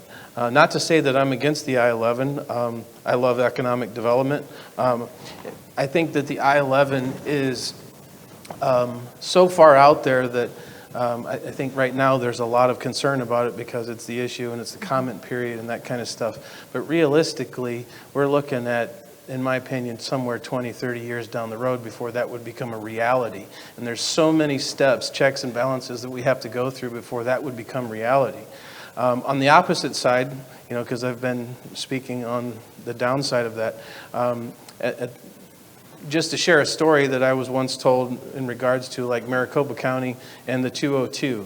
When it comes to economic development, there was a ground opening for the 202, and there was a mayor for, I think it was Mesa at the time, and a group of people, and the mayor asked an individual, and he said, they're there for this ground opening of, some small industry type business, and he said, how do you think that this was possible? And he was like, well, economic development, investors, so on and so forth. And he's like, yeah, that's all correct, but how do you think this actually was possible to be happening? Why we're here today on this ground opening? And he couldn't figure out where he was going, and he turned around and he pointed at the 202 that had just opened. He said, if that hadn't been there, we wouldn't be here today doing this. So when it comes to economic development, new freeways definitely brings in all kinds of new economic development, and obviously for people in real estate, that's a great thing.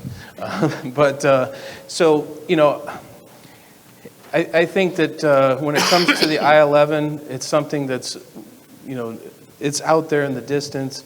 I think that we're kind of jumping the gun, if you will, as far as to get extremely worked up over it. It is an issue where you have the the very rural people, like outside of the city I live in, because this is probably an issue that's probably more so directly involved in my district, because we're dealing with this issue from down to Picture Rocks all the way up 10, and the concept where the controversy in my district is, the people that live just outside of Maricopa would prefer it not come close to Maricopa because they're afraid of being, displacement and that kind of thing. However, one of the major issues with I-11 and why the bigger proponents of it, which, by the way, I was once a member of, is the trucking industry. And for whatever reason, the truckers don't want to go all the way over I-8 up through Buckeye because it's just too far out of the way.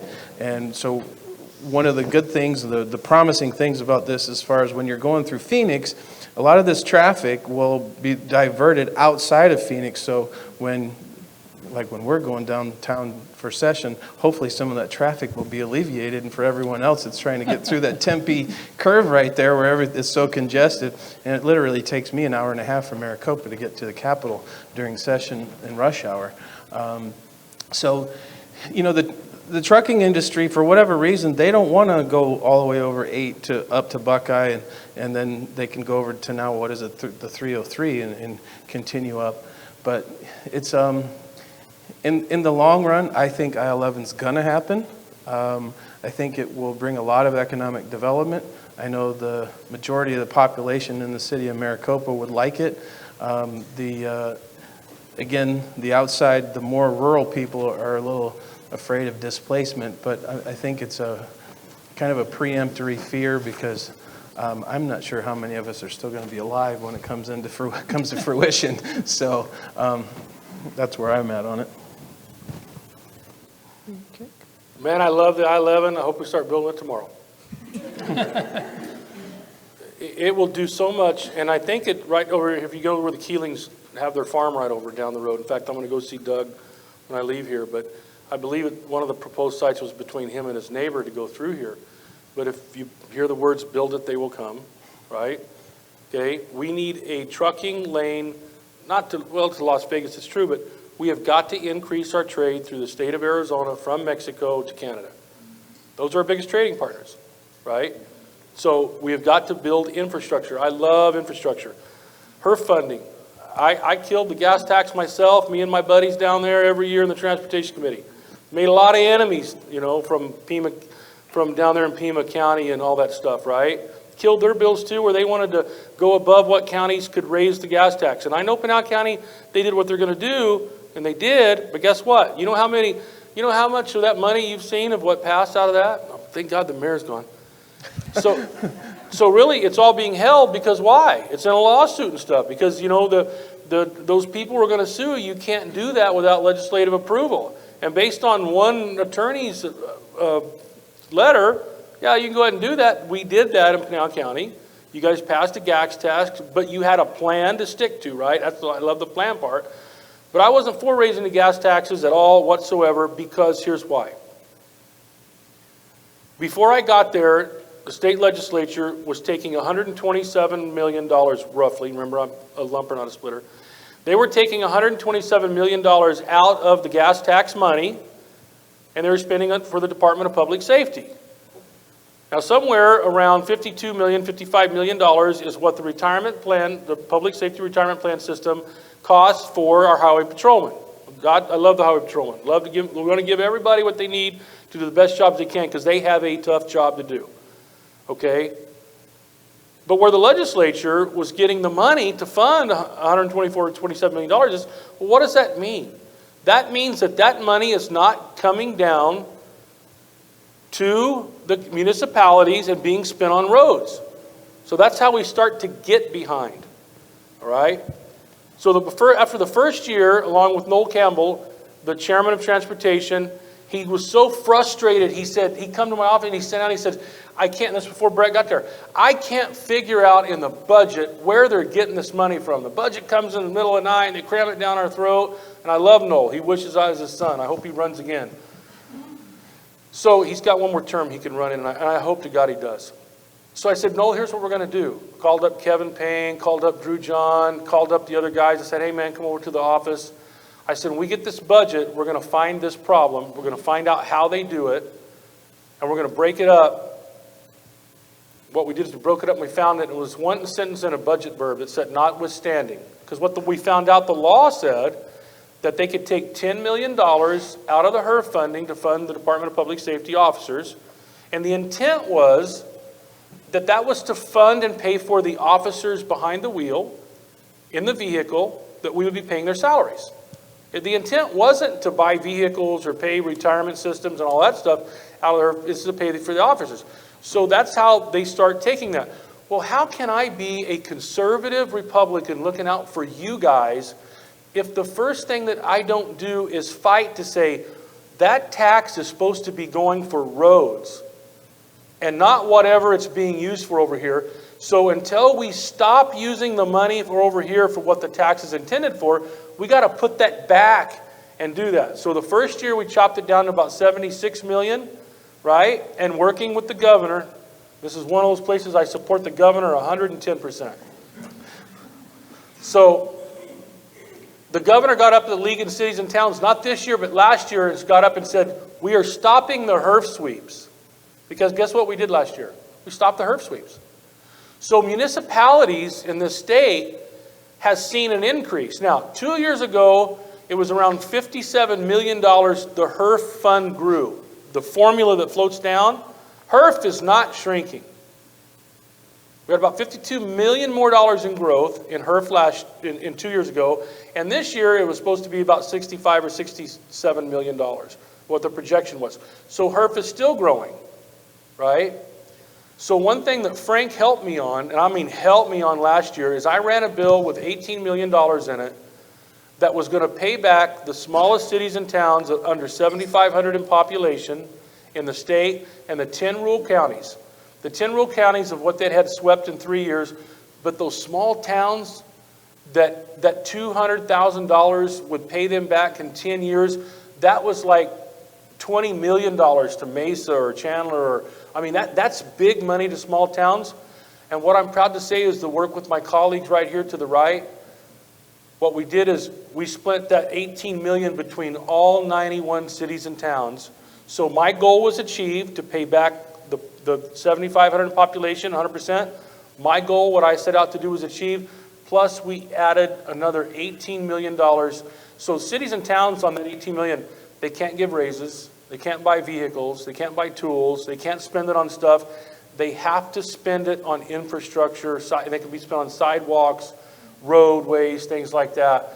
And Chandler and what is that mayor that does the bowling? The guy that... What's that? The bowling. The mayor, Jerry Wires. Mayor Yeah. Glendale. Glendale Glendale mayor.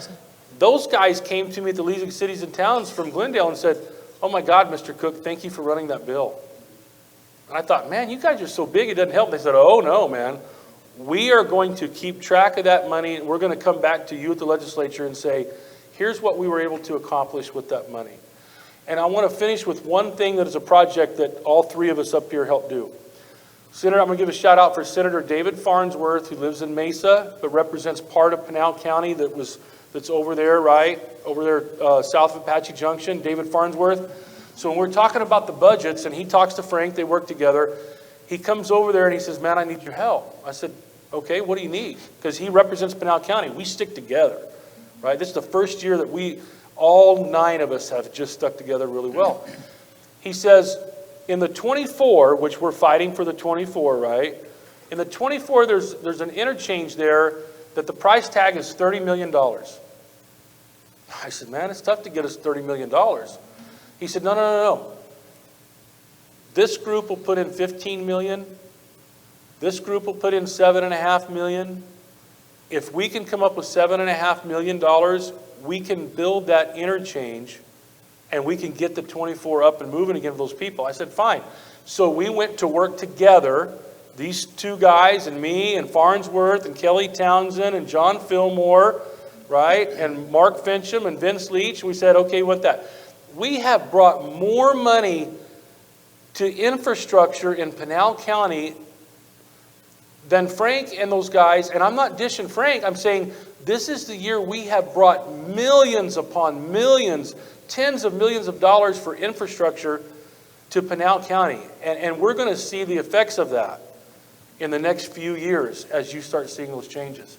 And it's because we stick together, all 9 of us. Sure. So for the benefit of people who are remote members, the 24, can you tell us where that's slotted to go? It's, it goes, basically it ties on to the 202. Okay, And it's in District 16. which is, That's. Okay, give me a couple towns. That's basically, it's toward Apache Junction. towards Apache Junction. Okay, so let me tie it into where you're going. So you're going out 60, and you can take the 202 south, right? Right, And on the 202 south, there's another exchange there that says the 24 east. The design of that is to run out towards Florence. It's to give a new freeway system that's headed east through there. Here's the problem. Where does Maricopa and Pinal County divide each other over there? In Apache Junction? Meridian Road, right? Meridian. Meridian Road. So at Meridian Road, north-south, Meridian Road, that side is Pinal County, this side is Maricopa County. We don't have the arteries that go north-south from Santan Valley and Pinal County up to the 60. So the 24th is going to shoot across there. It's still in Maricopa County until Meridian Road. And Mesa owns about 2 miles to the south of 24. It was all done by design before I got there. So what happens to our residents? 'Cause part of Queen Creek is in Maricopa, but they've annexed into Pinal County, and Frank and I represent part of Queen Creek. So those citizens in Queen Creek, those citizens in Santan Valley, they cannot get to not only the 24, because it's Maricopa County and Mesa, but they can't get to US 60, and those people, when they go home at night, they got to go all the way to Ironwood or Ellsworth, north and south. How many miles is that apart? That it backs up at the stoplight off of Ironwood, and it backs out to the 60, and there's accidents and all that stuff because people are backed out onto the freeway, and you got to slam on your brakes because they're all trying to get south to go to their homes. Okay? What this 24 is designed to go through there, and if we can get that interchange, we got funded. Now, another thing we've done is when I ran that Meridian Road legislation in my first year, Queen Creek is going to build and to the design of Mesa that 2 miles of road, and we just settled that on Signal Butte and one other road. They're going to build that Ellsworth. They're going to build that on up to where it'll meet the 24, and it's going to supply a great artery for the travel and all that stuff. Because remember, one Circle K in Pinal County, on Meridian Road side or down south, one Circle K to your community is millions of dollars of tax revenue in the future for your community. One grocery store located in Pinal County.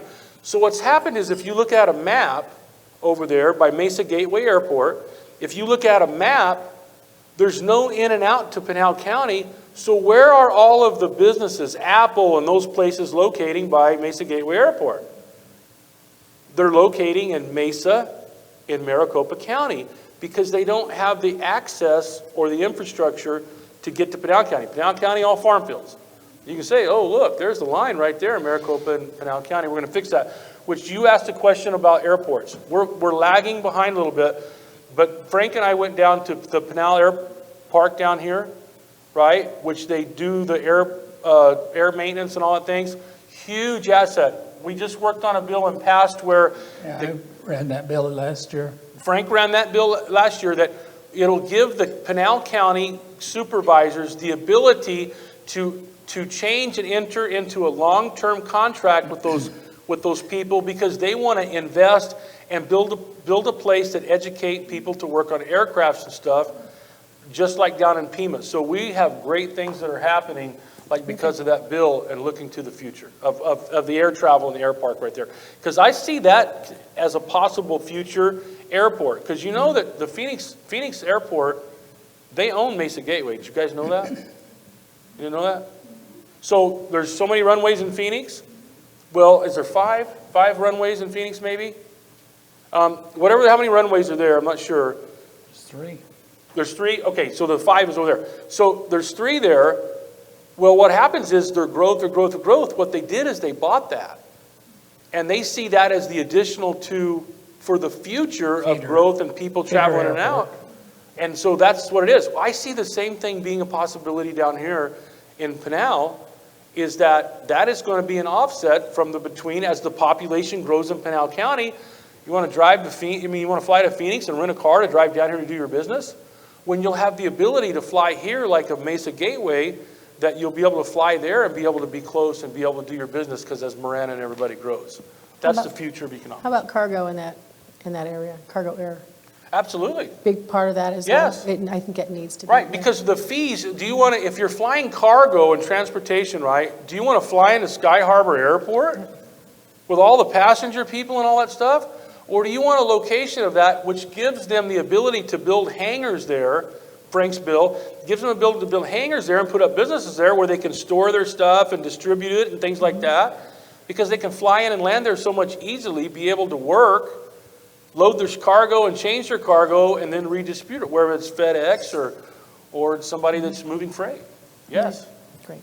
Good stuff. So we only have about 10 minutes left, and we had a lot of topics. I'm going to touch on this because we sort of talked about it in the last conversation, and that is foreign trade. So Arizona trades with Mexico and Canada and China. Those are our three biggest trade partners. We have NAFTA, we have the renegotiation or the new trade agreement, however you want to look at it, which is the United States-Mexico-Canada trade. All of that affects Arizona, and Arizona itself has trade agreements and trade discussions with our southern partner, Mexico. So how do you guys see Arizona being affected by if the United States, Mexico, Canada goes through? How do you see that affecting us versus what we're used to under NAFTA? And how's that going to affect our foreign trade zones and our relationship with Mexico as a state and as communities? It's only going to enhance our location with Mexico for them to be even a greater partner. We've got the infrastructure on the border. We're ran legislation for that to try to smooth out the problems there at Mariposa. So we're working a lot trying to get those kind of issues taken care of. We'd like the things have changed a lot, the dynamics and everything else. Like I said, we do have a problem with a lot of produce and a lot of things that are going to Texas now instead of through the new bridge that they're building in Mexico, or they built in Mexico. So, we have a pretty bright future in a lot of ways. I think that we're going to, there's going to be a lot of new technology that's going to be, we're going to be working on Nikolai, we're going to be working on Lucid. I mean, all of that, there's going to be a ton of subcontractors that are going to be working on both sides of the border, and it's only going to enhance this area, I think.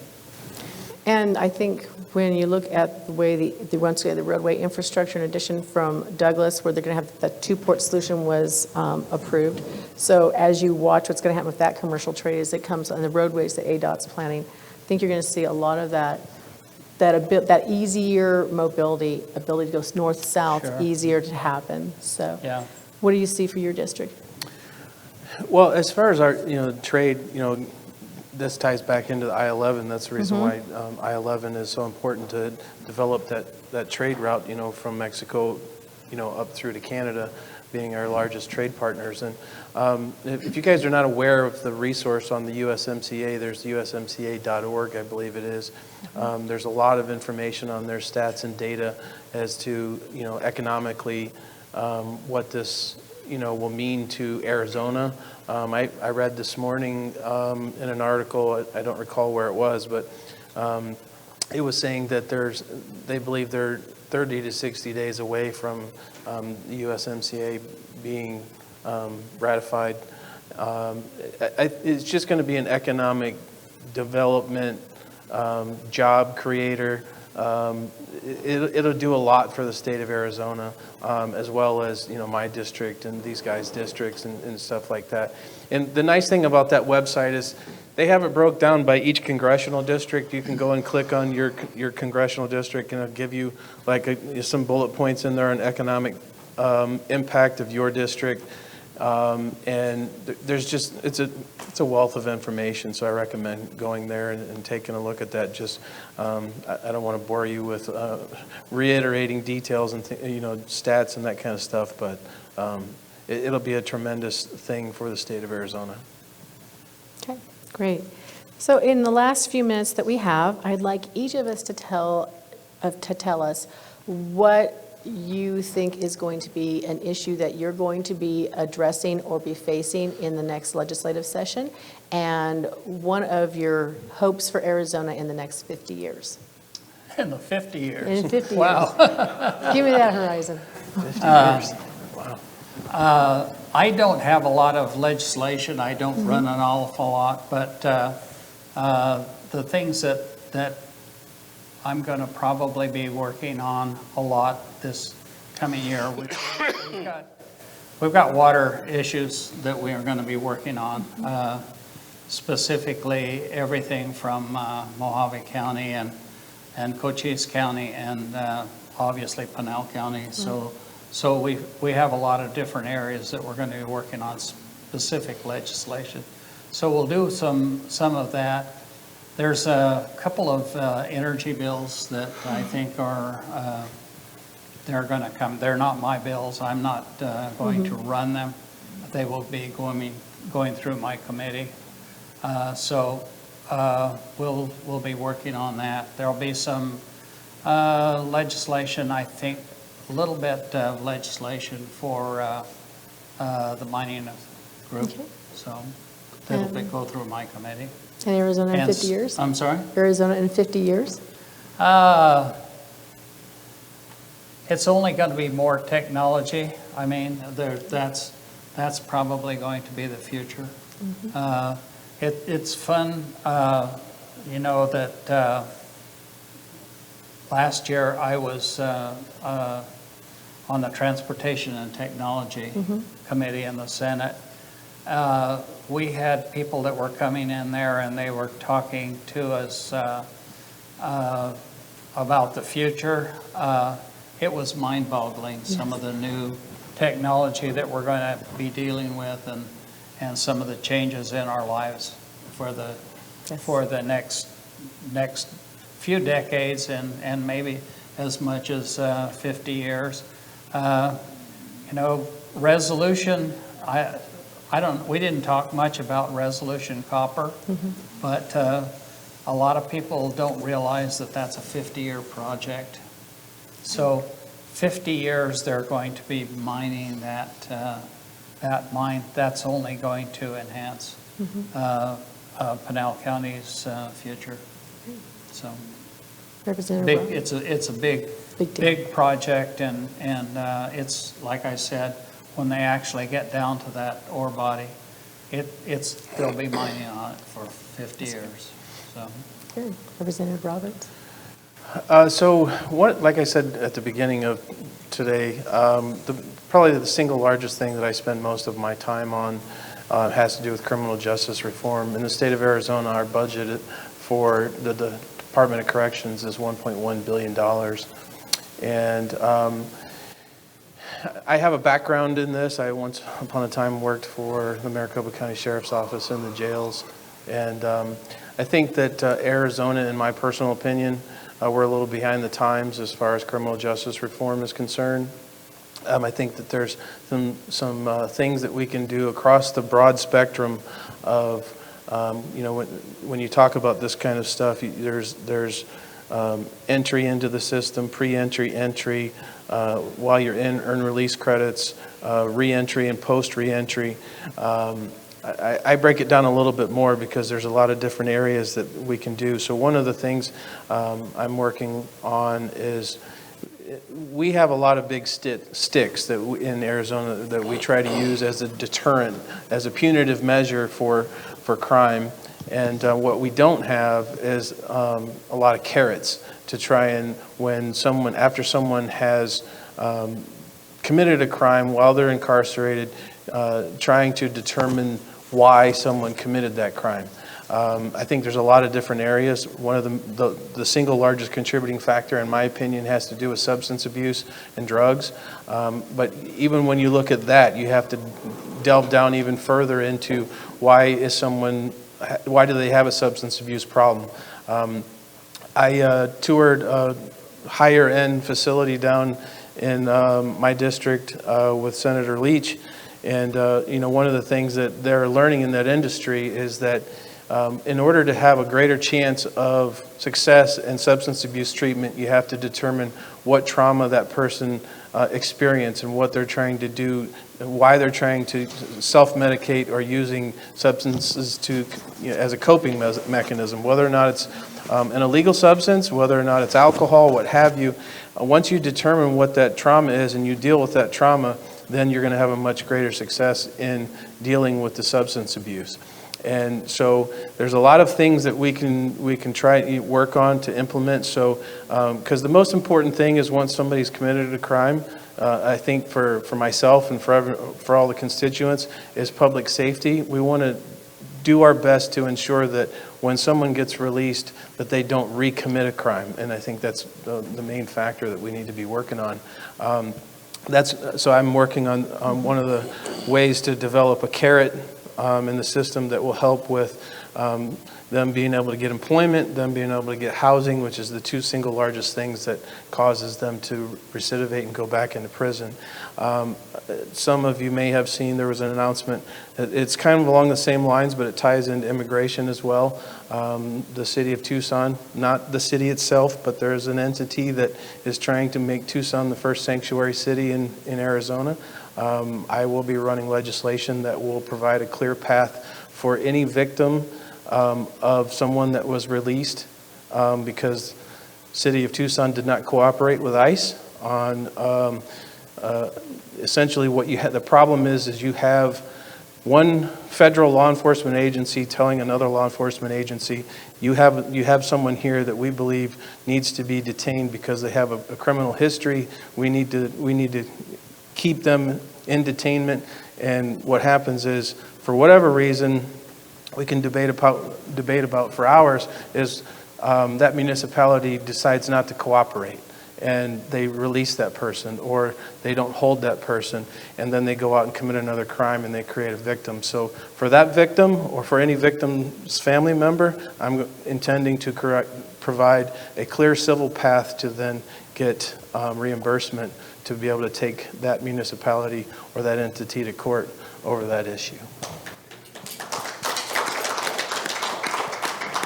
Can you catch some people in the red truck? I would like to know. And Arizona in 50 years. Arizona in 50 years. Well, on the same subject in criminal justice reform, I would like to see that some major changes have been made. One of the reasons, our side of the aisle is the deterrent on criminal justice reform. And I say that very loosely because I just attended a conference in Nashville last week on this very subject. And we were seeing polling numbers. And this is actually an issue that has very high bipartisan support. But what resistance we do have lies more so on our side of the aisle than it does the other side. And one of the messages that I'm trying to put out there and make sure that the people that are very hardcore right when it comes to criminal justice reform is, I believe that we have, it is still a conservative viewpoint to embolden or give an individual the opportunity to get out of prison and become a tax contributor versus a burden on tax, the tax base. So I think that is a very important conservative viewpoint, not to mention for those of us that are of a religious mindset, the aspect of retribution and things of that nature. where we give them the opportunity to have a better opportunity in life. The saying is, misery loves company. We don't want to create that kind of situation. We want to give them the opportunity, less misery, so we're not creating more misery. And so Arizona in 50 years, I would like to see major changes in our criminal justice system as far as the punitive side. I want to see a lot more carrots out there to help individuals get back into society, re-enter into society, and pay taxes like the rest of us do. Could I make a comment, or to my colleague here? Well, we are running over time, so I just want to okay. give Representative Cook a chance to give us legislative issues you see coming up in the next legislative session, and then 50 years from now in Arizona. I think you're going to see legislative issues. We're going to talk about Pinal County. It's going to be water. We're going to drive that home. We're going to try to do that, invest more in infrastructure throughout the state, and make sure when we have the money we can do that, keep taxes low. Marijuana's coming. It's going to go to the ballot.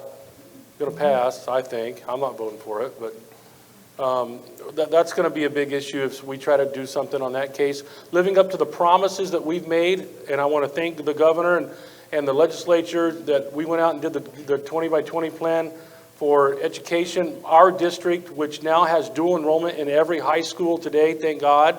Dr. Crow called me this morning about dual enrollment classes that were being taken in high school, that the kids go down to college at ASU and they're like, yeah, that really wasn't Algebra 101, right? We're having to fix that stuff because then the kid has to turn around and take the class again. We are fixing that. So I think that we're going to have great things happen. I'm an optimist, right? An optimist, and we're going to continue to move not only the state forward, we're going to continue to move your county and this county, our county, forward and economically and in the right direction. Great. Well, I want to thank you all for coming. We have really Don't I get the enjoyed 50-year I'm question? sorry, 50 years. Pardon me. Yes, you get 50 years. I'm 51. 50. Right? Yeah, I'm so 51. sorry. I thought Frank was going to say something there, but, I think this guy might be around in 50 years. I don't know about that. Here's what I think in 50 years, what I would like to see. I would like to see more bipartisan work going on in politics in 50 years than what is happening today. I hope we could stay focused on not on party, but on principles and moving the economics forward.